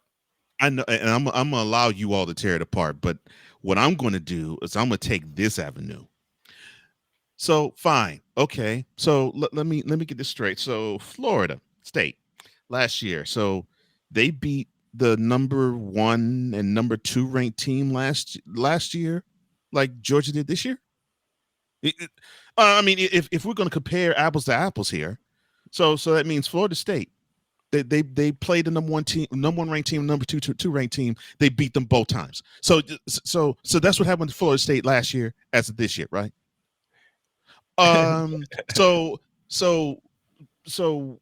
they actually, the conference champions had buys, had secured buys last year, right? Is that what you're saying? Oh, then I totally must have forgotten. You. We're playing 2 different styles of playoffs here. Look, Florida State undefeated season. That's understandable. It sucked that you all had to sit on the outside looking in last year. I'm not saying that was great. I'm not saying that was foul. I mean, it's just how it was. But you cannot compare that apple to this apple because it's a different brand of apple. Okay. Georgia earned a bye because that's how it was this year. Guess what would have happened last year if they instituted the same college football playoff? Your backup quarterback behind in Florida State would have had a bye. Mm-hmm. But you didn't have that system. You had to deal with the 4 best teams, and that's that. That's just how it was. That's how it goes. Now, if you want to relax the grind, I'll take you back to 2008. You know when you didn't have to decide who was the 4 best teams. You had to decide who was the best 2. Yes. And Texas, they beat Oklahoma 45-35. Mm-hmm. Now, they eventually lost to Texas Tech. And in Texas Tech, they went on to lose to Oklahoma. Yep. The 3 teams ended their season conference-wise 7-1. All 3 teams. No, sorry, 8-1. 8-1. All 3 teams 8-1. Mm-hmm. Oklahoma got to play in the conference championship. But Texas beat them head-to-head. You want an axe to grind? That's an axe to grind. Yep. Because we didn't even get a chance as Texas to play for a conference championship, let alone a national championship, and we beat the team to play for it, and we had the same record as they did to end the season before the conference championship round was played. And of course, Oklahoma being Oklahoma, they screwed that up and got trounced. But you all at Florida State, why are you whining over this? Because your team is garbage now. I mean, look, it's to the point where you all have shown more fight when you had a University of Florida player put a flag on the Seminole in the middle of Doak Campbell Stadium than you had even before the conference championship game of last year. Right. And you all have the nerve to say to me, well, we got jobs, we got hoes. So you got jobs, you got hoes. Oh yeah, I remember. Oh yes, I remember the beloved governor of your state, Mr. Playmaker. He said that he was going to file a lawsuit against the NCAA. Yep. So tell me, Florida State. So tell me, Florida State fan, how is that lawsuit going? He ain't even filed it. If it's going, and you that was my next thought. If He it's ain't even going, filed it. And Now, that Jalen and that's where I was going. I'm like, you all are putting so much emphasis on something that does not matter, that even your governor of your state, who claims my son and my daughter do the chop, and we are big Florida State fans. Shut up. please. It is a non-factor. And it goes back to what I said. Exactly. Your school does not matter anymore. It is Clemson and then everybody else, the ACC. That's why you tried to sue to get out of the conference. And the conference was like, no, you're staying in. That is how insignificant you are. Yeah, Florida State. How did that go for you? Trying to sue to get out of the conference, you idiots. Jalen Ramsey, I need you to focus more on getting the Dolphins in the playoffs than worrying about Florida State trying to make a playoffs. Can he focus on actually staying on the field? He's been relatively healthy this year. That's why I said good. Relatively. Can he focus on staying on the field? Cole broke down the two different systems. Last year, 4 teams got in. And refresh my memory. Who said that the injury of Jordan Travis is going to cost Florida State the opportunity? That would be one Mr. Darnell Playmaker. That would be the Playmaker. Why did I say that? Because y'all didn't look like the same team. Right. And they did not. You were correct. Now let's bring in Georgia. Let's bring in Georgia since that's what Jalen Ramsey brought in, right? Yeah. Oh, you mean the same team that boat raced them? Yeah, those of you who wasn't here when Coach Johnson had his get off moments. Carson Beck is the starting quarterback for Georgia. He got hurt just before halftime. Yep. Coach Johnson, what happened in the second half? Well, then you had Quentin Stockton come into play, and then the very first drive of that of the time that he got on the field, marched down the field like the Texas defense didn't exist. Like it was nothing. And scored a touchdown. And by the way, and the team rallied around him because of it. And they got a hit. And Georgia has a history. I've been watching Georgia football, and as y'all know, I have been a fan of Georgia football since 1980. Thank you, Herschel Walker, and thank you, Larry Munson. One thing that my wife said when she checked out part of the game with me, she said, this kid is ready. And of course, she's talking about Gunnar Stockton because she watched that first drive and echoed your words, Cole, of how Georgia rallied around him, even without their leader in Carson Beck. And how they rallied around him as he marched them right down the field and socked your Longhorns in the stomach. So on one hand, one backup quarterback and that team didn't look good. On the other hand, backup quarterback comes in at halftime and the team plays better. Plays better. And I mean, that whole right team, there kills your argument right there, Florida State. The defense even played better in that game in the second half. The defense was hyped. Texas piled up 280 yards in the first 30 minutes. That pissed me off. Okay. They managed 2 field goals. That pissed me off. Only managed 6 points. If you're a team as powerful as Texas once was, and you get 280 or even close to 300 yards in the first half. You should have at least 4 touchdowns on the board and should be blowing this injured, beat up Georgia team out of the water. Yes, Mr. Snow. Can I get a witness in this congregation? That If is you why get I am 300 pissed off yards at in the Steve first, Sarkisian. and you should be. Mm. I watched that game. Hell, I was in the process of calling that game before my computer here decided to take a dump. Now, here's the interesting thing, because it is between Florida State and Georgia, correct? Yeah. So, let's go yeah. back to last year. Let's go back to last year. Mhm. So when the things happened, Alabama gets in. Georgia, who was the reigning defending two-time national champions, didn't make it because they lost to Alabama. Right. And some of us had a problem with that. Yep. Some of us had a problem with that. And Florida State didn't get in. And I'm But the one we that- understood Florida State's complaint. We understood it. Absolutely. But we also 2015, they knew, didn't make it to the Final Four. but we also Absolutely we knew how the committee was looking at it with the Mhm. 14 playoffs. See, because us three gentlemen, we three kings right here of college sports actually do something that we like to call what do you call it called? RCH research. Research. What do I always say, gentlemen? Y'all heard me say it on Snowman in the Morning. You've heard me say it on the Brian Snow. What do I always say to these people? Do your what? Research. You must do your research. You must. So when the bowl game was announced, we're gonna put Georgia versus Florida State in the Orange Bowl. Mm-hmm. Yeah, number One 5 versus team number said, 6. Right. one team said, okay, that's how y'all feel. We're gonna show you. We're gonna show you we belong in that playoff. We're gonna come out guns a blazing, and that we thank you, Cole, for saying it for me. That we belong in that playoff. Because the other team said, I don't even want to play. I don't even want to do it. I don't want to do anything. And decided to have most of their starters sit out. I don't even want to play. I don't care. We talked you got about your that. ass whooped down in Miami. Your home state, by the way. 63-3. They whooped your ass. It's like y'all was TCU all over again. And to me that shuts up the whole argument. I'm like, and then let's go to what happened this season. What was Georgia at the end of the season? Georgia was playing for the Southeastern Conference Championship. Yeah. Where was Florida State?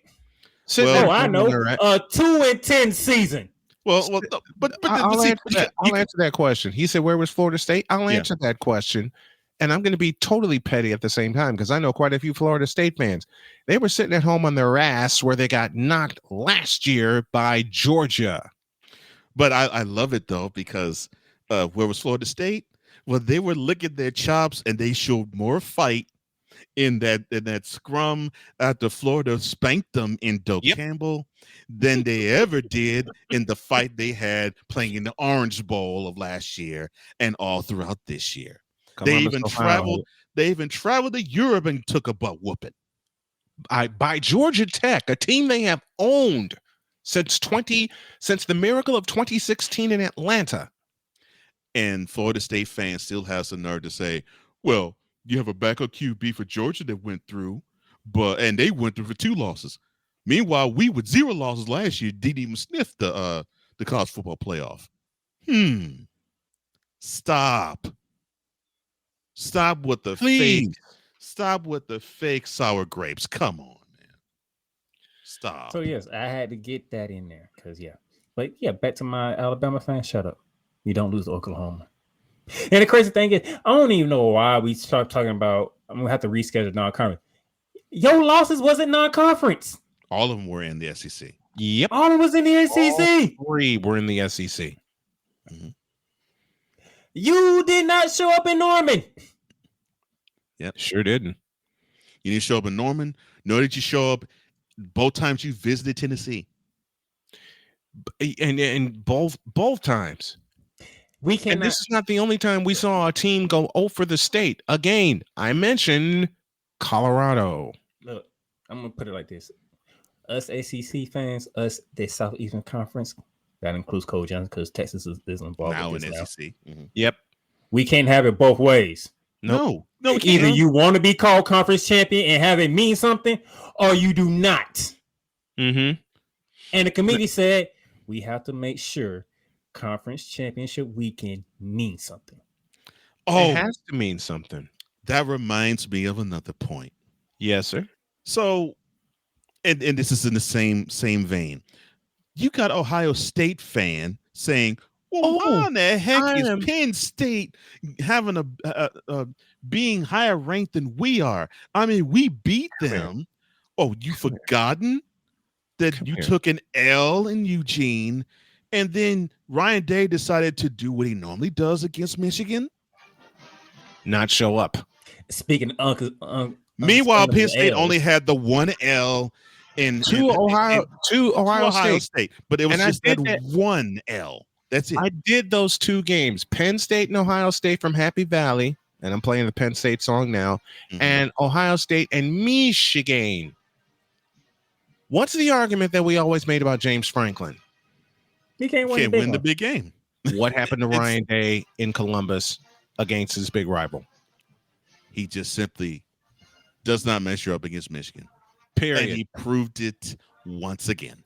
Oh, Coach Johnson, what was that word that I told people to hold on to before until we got to this point? What was that word? It's on the tip of my tongue. What was that word?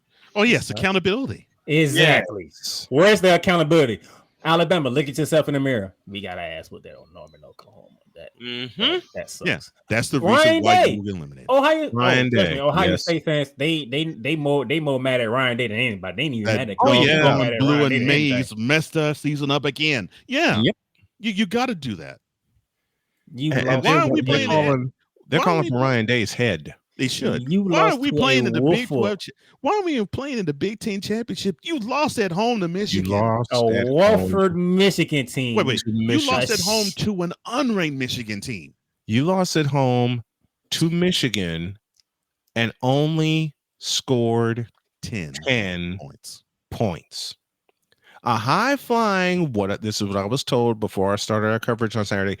That Saturday, a high flying Ohio State team that put up 31 against Oregon, but played yourself in the final 40 seconds.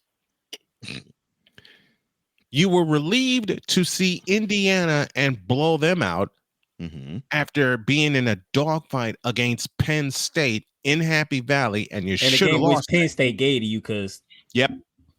You beat me. You were right there. You're right there with me. You should have lost that game. Should have lost to Penn State for sure. You should have lost to Penn State, but Penn State said, Yeah, and James Franklin said, "Here, we don't want it." Yeah, they gave you a gift. James Franklin went James Franklin. Mhm. Yep. Against Full a James against Franklin. a top 10 ranked team and He not went- show up. Cole, I love you for that. He went full James Franklin. Mhm. And then Ryan Day went full Ryan Day against all the teams. All the teams in the world. Michigan. An All the teams in the world. Whoa. An unranked Michigan team in Columbus. In Columbus. Who can't pass the ball worth the damn? If there was any year where you would say, well, Ryan Day should have a gift wrap W against Michigan, an unranked Wolverines team in Columbus would be the offering. Who can't pass it all? Look at it. Me and Cole, we all talked about Army. You know what's coming against Army, and Tulane still couldn't stop it. And it's not like you don't have tape. You can just simply go to the game they beat USC with. They couldn't throw worth a darn in that game. They ran 300 yards against them. I'm like, you know what they're gonna do. I've seen it in high school ball all the time, especially back home in Chicago. There was a team I covered, Brother Rice High School, went up against Lincoln Way East. Okay, irresistible force versus immovable object. Brother Rice loved to attack through the air. Lincoln Way East attacked through the ground. There were 1,100 yards in that game, but Lincoln Way East squeaked out with the win by doing the most basic thing you can do: run the ball. You know how many yards Lincoln Way East had in that state playoff game? 512. Yeah. Brother Rice had 486, but most of that was through the air. And they nearly came all the way back and snatched that one. But if you have the ability to run the football, which Ohio State allowed Michigan to do all game long for the last 4 games, what has Michigan done to destroy Ohio State's chances for a national championship? Literally run them out of the playoffs. They ran them out of the play. They ran them out of the playoffs the last 4 years. 4 years. So And They ran them out of a number. They and ran them out of a number 4 this year. Yeah. They ran Ohio State not only out of Lucas Oil Stadium and allowed Penn State to slip in, they ran Ohio State right into a first round upset against Tennessee. I'm calling it now. Well, number one next year committee don't do no rankings. None. Just tell me who the 12 They teams shouldn't- are and why they right there. They shouldn't do it. They shouldn't do any rankings till November to me. None. No, they should do no None. rankings at all. They should not do Let's say any. who the 12 teams are and why they there. Because when you did the rankings, you have the 9th ranked team in your opinion having a first round bye. I get it. No, I get what you're saying. I'm not saying you're wrong. I just know how college football operates. Oh, I'm not. I'm. saying, we all do. If the ADs, We all do. if all these chairmans, if all these councils want to make college football better, tell the committee. Just tell us the 12 teams week to week. That way, we understand what needs to be done. Do not rank them, because when you rank them and you see them differently, it makes everything look stupid. Mm-hmm. Well, that's what NCAA does. So I'm actually surprised. NCAA has been doing that since the 80s when they had the mythical national championship. And I'm going to make Cole smile with this reference. I referenced the year 1984. Yeah. There was a fellow by the name of Robbie Bosco who led Brigham Young University somehow, some way, when no one saw what the hell they were doing each and every week, save the scores in the newspaper. And Cole, I make that reference for a reason, because that's what we do, to a national championship. And most of us that were really getting into the game are going, who? Because all the talk was about Robbie Bosco late in the season. I'm talking about November all the way to the end of the bowl day. And of course, it ended on January 1st. To this day, most people that watch the games with me are going, who in the hell is Robbie Bosco? And he followed Jim McMahon and Steve Young. Yep. They sure did. Number one, get rid of the rankings. Number two, Alabama and ACC, shut up. But the thing is, I'm not surprised. This is how the NCAA rolls. I'm actually surprised that they got the playoff bracket correct, because I expected them to botch that. Number three, the system is flawed. Yep. The system is still flawed. We need to correct it in some form or fashion. One way you can correct it: no automatic buys. Right. Automatic bids, yes. Automatic bids, but no automatic buys. But if they're going to do it in this style, this 12 is going to have to be up to 16. They're already going to 16. It's going to have to be. It has to be going to 16. No, they already confirmed it's going to 16 before you even got to the 12 team. It was already confirmed it was going to 16. It has to be 16. That's how you get rid of the buys. No, I'm not saying no. I'm saying don't give automatic buys to conference champions. No, I get that. I'm saying you get rid of the buys altogether by making. You can get rid of the buys, but if you're gonna do buys, do the top 4 teams deserving of buys. Oh, I agree. I agree, Correct. but you know that won't happen because because the NCAA does not want to hear. Well, we won our conference championship. How you going to rank a team that didn't even go to the conference championship? Be ranked higher, or the team that went to the conference championship and didn't win it, like Texas this year. How the heck would you have them get a bye because they didn't even win their conference championship? You would receive that complaint. They're gonna complain anyway. So there's no getting rid of complaining. So that's why I say get rid of buys, period. Yes. So you can do that, and guess what? Treat it like college basketball. Yeah. Everybody plays the first round game on campus. Yeah. Everybody plays the second round game on campus. And then when you get to the quarterfinals, that's when you move. Site games. Yeah. That's when you move to the 4 major bowls. All right, 4 of the 6, rather. The semifinals take the 2 biggest ones, and I think the semifinals should should the semifinals rotate between bowls? I don't think so. They have to because the Rose Bowl is not moving off New Year's Day. I was going to say, I think how they're going to have to play it, they're going to have to rotate the 6 between probably the quarterfinals and the semifinals. Right. So the Rose Bowl is not trying to move off of New Year's Day. They won't. refuse. True. They won't. True. So it's between the rose, the cotton, the orange, the peach. Oh, good Lord! What other bowls? Orange, the Fiesta Bowl, and the Sugar Bowl. Sugar Bowl, and the Sugar Bowl. So it has to rotate between those 6. Mm-hmm. So you have 4. So no, it's 6. So yeah, so 4 of those are conference final, and the other 2 that you don't. And you can rotate those 2, and they can be the semifinals. And of course, you can still have the bidding for the national championship game where it's going to be played. Mm-hmm. And this year it's in Atlanta. Yep, it's in Atlanta. This year it is in Atlanta. They got this one right, putting SMU in and keeping Alabama out. So you will see Oregon in the Rose Bowl. Right. You will see Georgia in the Sugar Bowl. Mm-hmm. You will see Boise State in the Fiesta Bowl. Yep. And you will see Arizona State in the Peach Bowl. Mm-hmm. And they did that on purpose, to be honest. They sure did. Because Arizona State being in Fiesta Bowl, home advantage. Mm-hmm. Yeah, home advantage. And state. Yeah. And they played right down the way from Tempe. Yeah, they play at 40 minutes.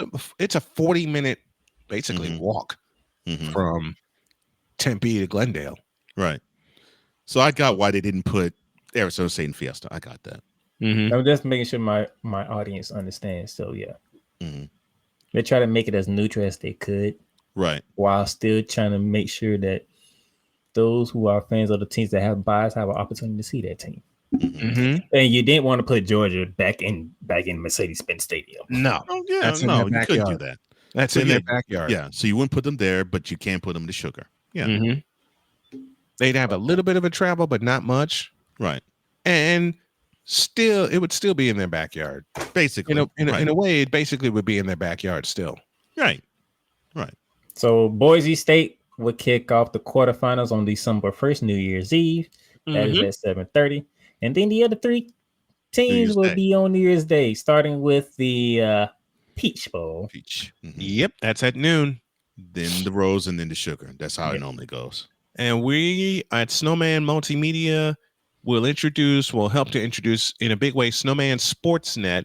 And we're going to do all 4 of them beginning New Year's Eve. So watch out. We're going to be busy. All right, so help me out, Playmaker.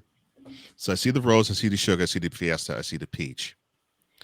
So that means Orange Bowl, Cotton Bowl. So that means the Cotton and the Orange, that would be semifinals, right? That would be the semifinals. That's what I thought. Okay. So the Cotton and the Orange are semifinals. Okay. All right. And this is how it played out. The winner, SMU Penn State, will see Boise. Tennessee, Ohio State will see Oregon. Clemson, Texas will see Arizona State. Indiana and Notre Dame will see Georgia. Oh. And then let's get to the fun part. This Friday, December 20th, 8 p.m. ABC. That's going to be South Bend, Indiana. Oh, that's the 7th-ranked Fighting Irish will host the surprising team of the year. Well, second surprising team of the year, should I say? The 10th-ranked Indiana Hoosiers. This to me is the most interesting of the first round games. It is. I agree. I agree. And yes, we're going to do this one too on December 20th. We'll be up at 7 with a special hour-long pregame show. And I'd like you gentlemen to join me if you have time. So we have Kurt Cinetti, who has done a hell of a job with Indiana. Curtis Rourke.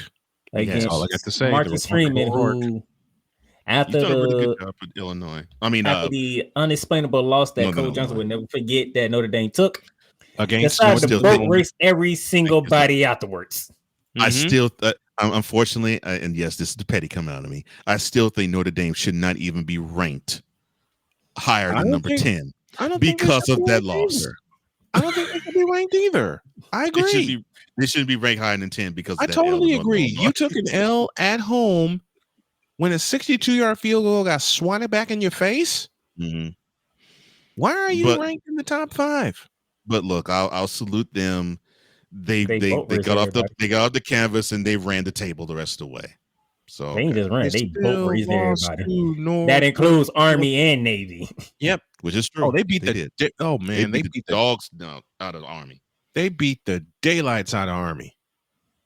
They beat them, but they beat the dog snot out of both of them because they hung 51 against Navy. Well, they did hang 51 on They them. They hung 51 in a game that I did.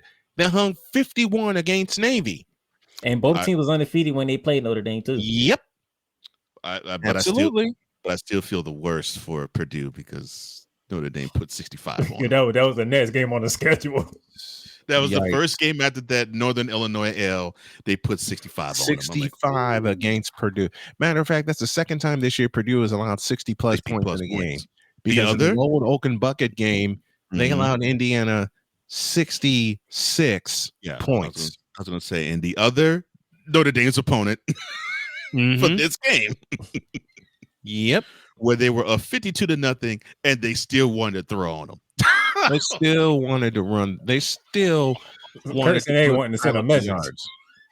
Yep. That was they, that still- was. they wanted to pile up the yards. They wanted to send a message. Don't you Oh, yeah. dare respect us. Oh, yeah. He was talking to the committee, not to Purdue. No, yeah, Nope, just he was talking to the committee. Mm-hmm. He indeed was talking to the committee. And I don't There you disrespect go. us like that. Mark your calendar. Friday, December 20th, 8 p.m. Mm-hmm. Then we turn the calendar to December 21st on a Saturday. Mm-hmm. And thanks to the deal between the NBA, ESPN, and Turner Sports, Turner with Sports. Inside has this- NBA going to ESPN next year. Mhm.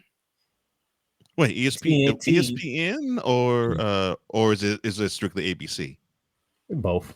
Both. Okay, And think Monday Night with Football. with that Gotcha. deal, gotcha. college football games get to come to Turner Sports.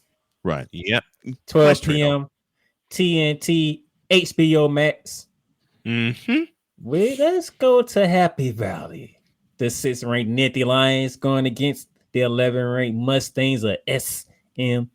Now, before anybody says anything, James Franklin, because I know Cole Johnson very well, this is the game you better win for Cole Johnson. This better is the win one this you game. must If have. you lose this game to SMU, Then the statement And that I you said need- earlier, the statement I said earlier in this episode, where I said, if you are a team that is ranked 1 to 9 and they play against you, I won't pick you against them. Well, they'll extend to 1 through 20.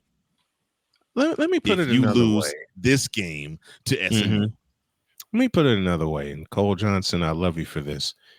In simplest terms, James Franklin, if you don't win this game against SMU, this is your showcase game. This is the one that you wanted. This is the one that you begged for since you've been at Penn State. This and you is already it. called for a whiteout.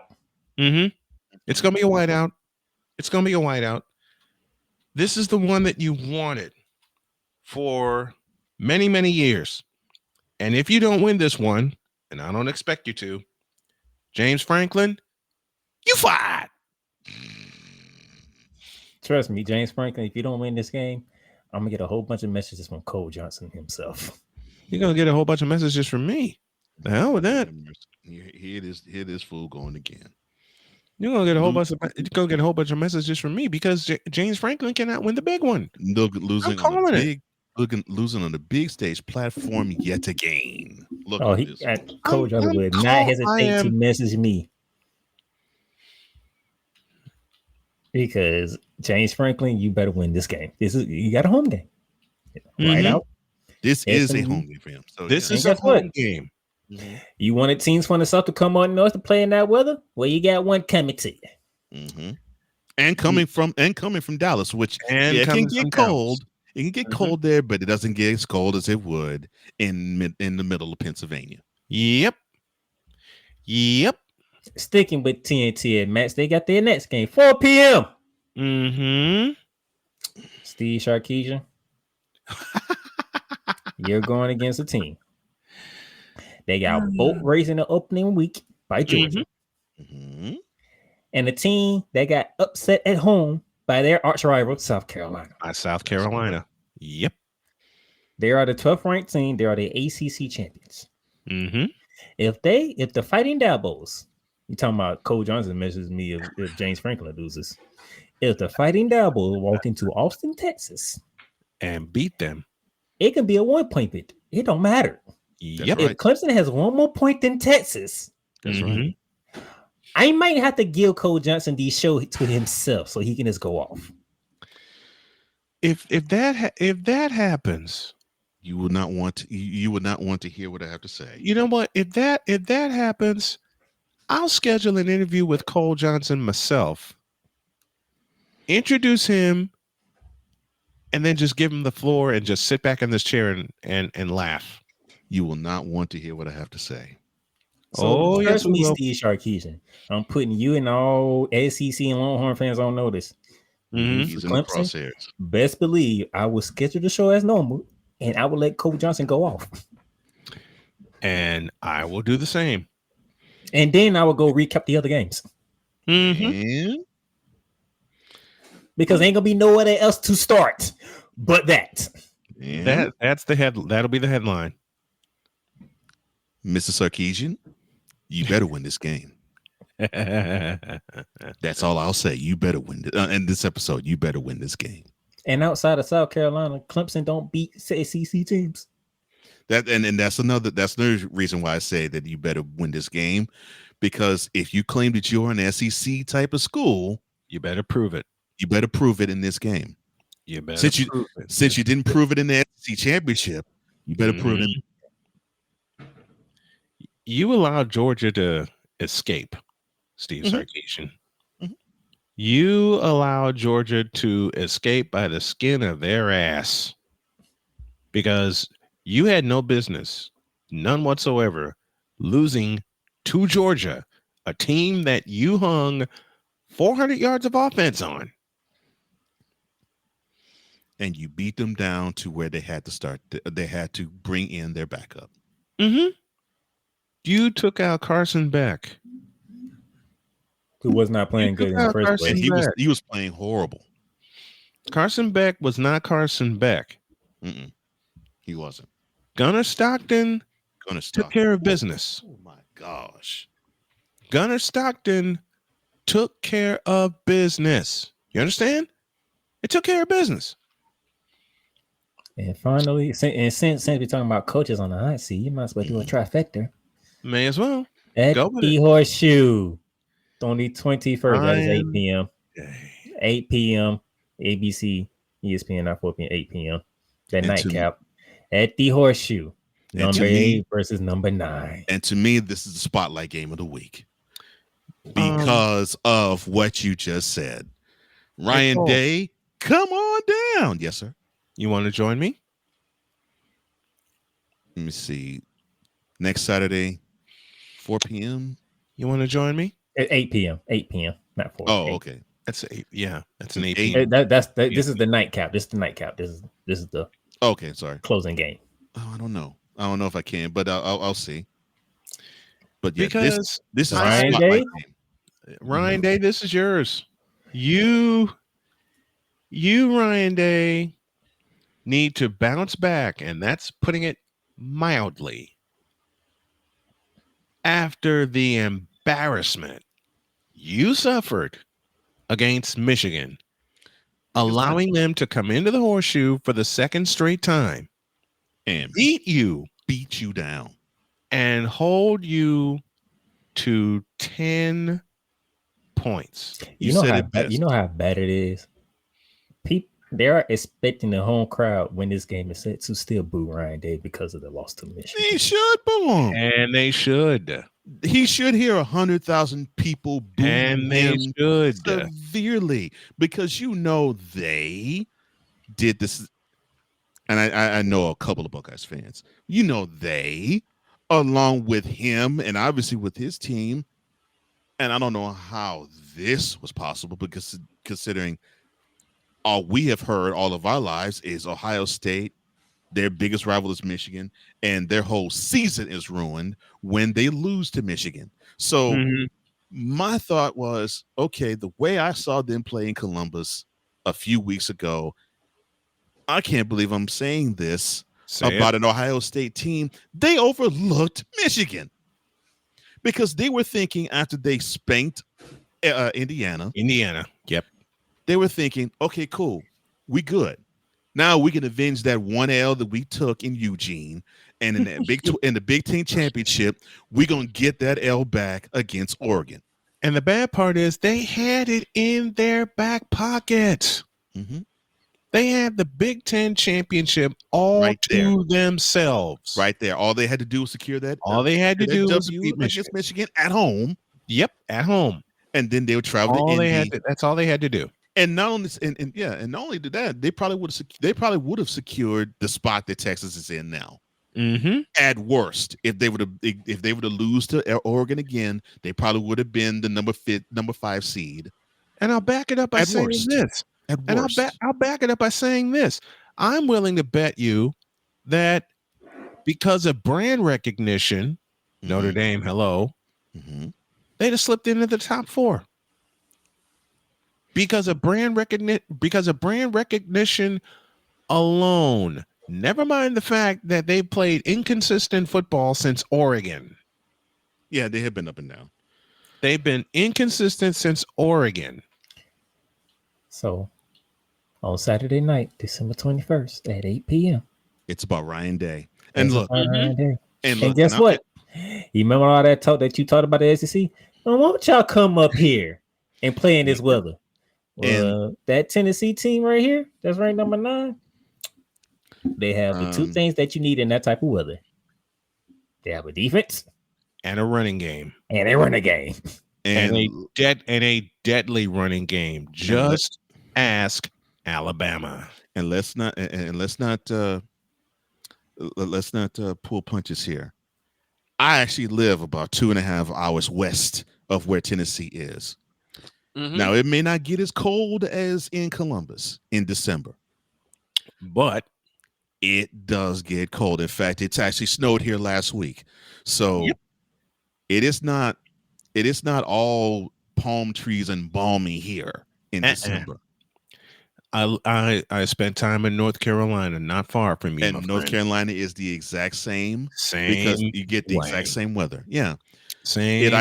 It ices up and freezes in December here, just like it does in Ohio. So it isn't So to me, this isn't this is a Southern team going up to brave the elements up north. No, wrong. No. This is a team that they're accustomed to this type of weather that's in Columbus. And you said it to me. You said it, Playmaker. They're armed with the 2 things that travels. A defense and a running game. And Ryan Day, your time is coming, son. You got to pull out these victories here. Otherwise, you're going to be known as the guy that can beat all the little sisters up, but not the big dogs. How funny it is. The Big Ten, you got your wish. You got 2 teams from the South, one from the actual Southeastern Conference. Right. Coming to your building in December. Right. In December, you got your wish. Now, will you capitalize on it? Wow, we're actually saying this about both those teams. and you know the funny part, and another thing, and it's most speaking to Ryan Day. If Tennessee goes up there and beat you, the Big Ten gonna be hyped. Not the Ohio State. I'm talking the Big Ten gonna be highly pissed. They should be. They should be highly pissed, and I think they are highly pissed. They're going to be, and I'm going to say it. I'm going to say it here. I'm bearing down on the gridiron. I hinted at it this morning. I'm going to say it out loud here. I not only want Tennessee to go to Columbus and spring the upset, I actually expect them to. Because again, going back to the 2 things that Tennessee is armed with, a defense and a running game. And you're right about that running game. It punishes you. They shut down Alabama, and I believe they're going to shut down Ryan Day in Ohio State. And doesn't matter the weather. and I hate to bring this up to Playmaker, but that was the only thing that saved Tennessee from losing to Florida was that running game. Was a running game. That's the only thing that saved them. Yeah, If that running game didn't exist, Florida would have would've gone into Neyland and would have beat got that to their Philadelphia. You is missing one key part. Graham Hurts got hurt throwing a touchdown pass. Mm-hmm. Yeah. The same way they got lucky for Georgia. Mhm. DJ Ladway gets hurt. Mhm. Oh gosh. So that's imagine if our quarterbacks didn't get hurt. Because Florida had both those games in the bag. They beat up Georgia in Jacksonville. Yeah, for at least then a solid half. Yeah. The turnovers hurt them. Mm-hmm. What's up, Paul? What's going on, Paul? You had the man of the Piskins talk Facebook group that I am in. Everything football's in that group. That's cool. Love it. Love it. The playoffs are set. Yes, they are. It's not perfect. But with the system that they had, they made the right choices. Yeah. So actually considering the committee itself, it actually is perfect for them. Mm-hmm. Because normally we are talking about, well, they made this mistake here and they made this mistake there. You really can't say that this time. You and everybody thought Alabama was gonna get in. No, they're not. Then they shouldn't have. Then we go through this. Thank you. They should not. How many times have I come on any program talking college football and told you what the committee is going to do? Yep. And what did I tell you, Playmaker, when the talk before the conference championship was, people were saying, well, who deserves it, Alabama or Miami? I'm like, if SMU shows up in the ACC championship game and they show out, both of them are going to be eliminated. Mm-hmm. I remember saying that to you. I said, both of them going to be eliminated. There won't be a talk about Alabama and Miami because they both will be on the outside looking in. Right. But Miami the Miami defense decided to take a vacation early. Yeah. Mm-hmm. A 21 point lead gone in 10 minutes. Miami had their fate sealed at the Carrier Dome. Mm-hmm. Yeah. They had their fate sealed when at the Carrier. When I previewed that game, I said, "Oh boy, this is not going." I don't think people understand. This is not the same Syracuse team that they used to seeing. This team is 8-3 going into this game. This Syracuse Miami might have their hands full here. I mean, and this Syracuse team was ready. Yeah. Okay, I mean, yeah, they were down 20. They were down 21-0, but that woke them up. That evaporated in 10 minutes. I'm like, this is literally what is going. And then what made it so disrespectful? They came out in the second half and said, "You know what? We're just gonna bomb y'all. That's what we're gonna do." And bombs away it was. And it's not like Miami came this year with a really stout defense. I mean, they had to storm back from a 35-10 deficit in Berkeley. Yep. They almost gave away a game at home to Virginia Tech, where it was 38-34. And Virginia Tech was about to steal that one, but ran out of time. Paul, with that defense, no, they wouldn't. No, because I kept saying, and Cole can attest to how many times I said, at some point, these shooters gonna catch Miami. You got caught at Atlanta against Georgia Tech. And then Syracuse said, so since y'all defense can't stop a cold, we're just gonna bomb y'all away, and they just kept bombing it. Yeah, I was gonna say, and then the Georgia Tech game to me, that to me was like, okay, Miami, that's where the problem is. That was the telling story for me. That was the telling story for me, the Georgia Tech game. Because to me, my thought was, okay, so you had a lead last year against Georgia Tech, and you embarrassingly lost the game in the very last minute because you had the lead and the ball. You were running the clock out. You decided to go, you decided to do that, and then you roll a red carpet to Georgia Tech to in the last minute steal the game in literally the last second. So my thought was, all right, so you can go to Atlanta. You're going to be motivated to just simply beat the brakes off of Georgia Tech. Nope. Not a chance. Nope. Didn't happen. Won't happen. We made it through the chaos of college football. Yeah. We have our 12 teams. So we can sit back and chill for a while. I actually like this better than the 4. I Me have to too. admit. I have to admit. I'm waiting for them to go. I can't wait for them to go to 16. I would love it even better. I can't wait for them to steal the model from 1AA and below with a 16-team playoff. No rankings, no seeds, no automatic buys. I beg your pardon. Mhm. Just seed the top 16 teams and let them go at it. Mhm. And nobody sees a neutral site until the quarterfinals. And I actually said a few years back, I said, yeah, this won't be right until they actually open up a 16-team playoff pool. Mhm. Then I think we'll actually have what I think would be a more just playoff system for college football. Yeah. Yeah. So here we are. Mm. We got to December 20th before the first rounds begin. Yep. And then we go into the new year with our quarterfinals. Mm-hmm. We have our semifinals on January 9th and 10th, respectively. And then January 20th, It's national In championship. Atlanta. Mercedes-Benz Stadium. And Snowman Multimedia and Snowman Sportsnet will have them all. Unfortunately, Paul, you'll be disappointed because Colorado is going to be playing BYU in a bowl game. And they're going to Yeah, lose. be on the lookout for another article from me about the bowl games you should watch outside of the college football playoffs. Mm-hmm. I can't I can't wait for that article. I can't wait because that's my guide. That is my guide. And if you haven't check out the new look Playmakers blog website.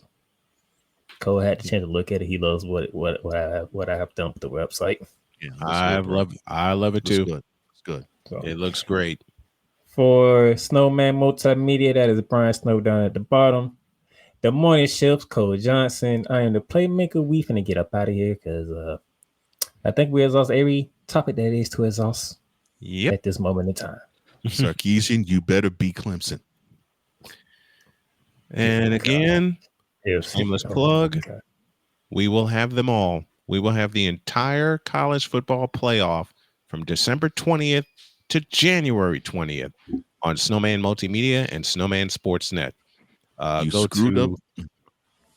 ahead, sir. Go to snowmansportsnet.com. It'll be live tomorrow to take a look at the schedule. All right, let's get out of here because now Cole Johnson's finna hop in the chat and be a troll like he always is at 6:30. You screwed up Georgia. You better not screw up Clemson. Get on the ball, son.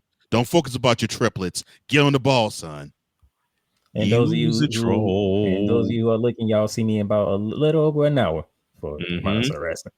All right, Monarchs of Wrestling. Gotta love it. Check out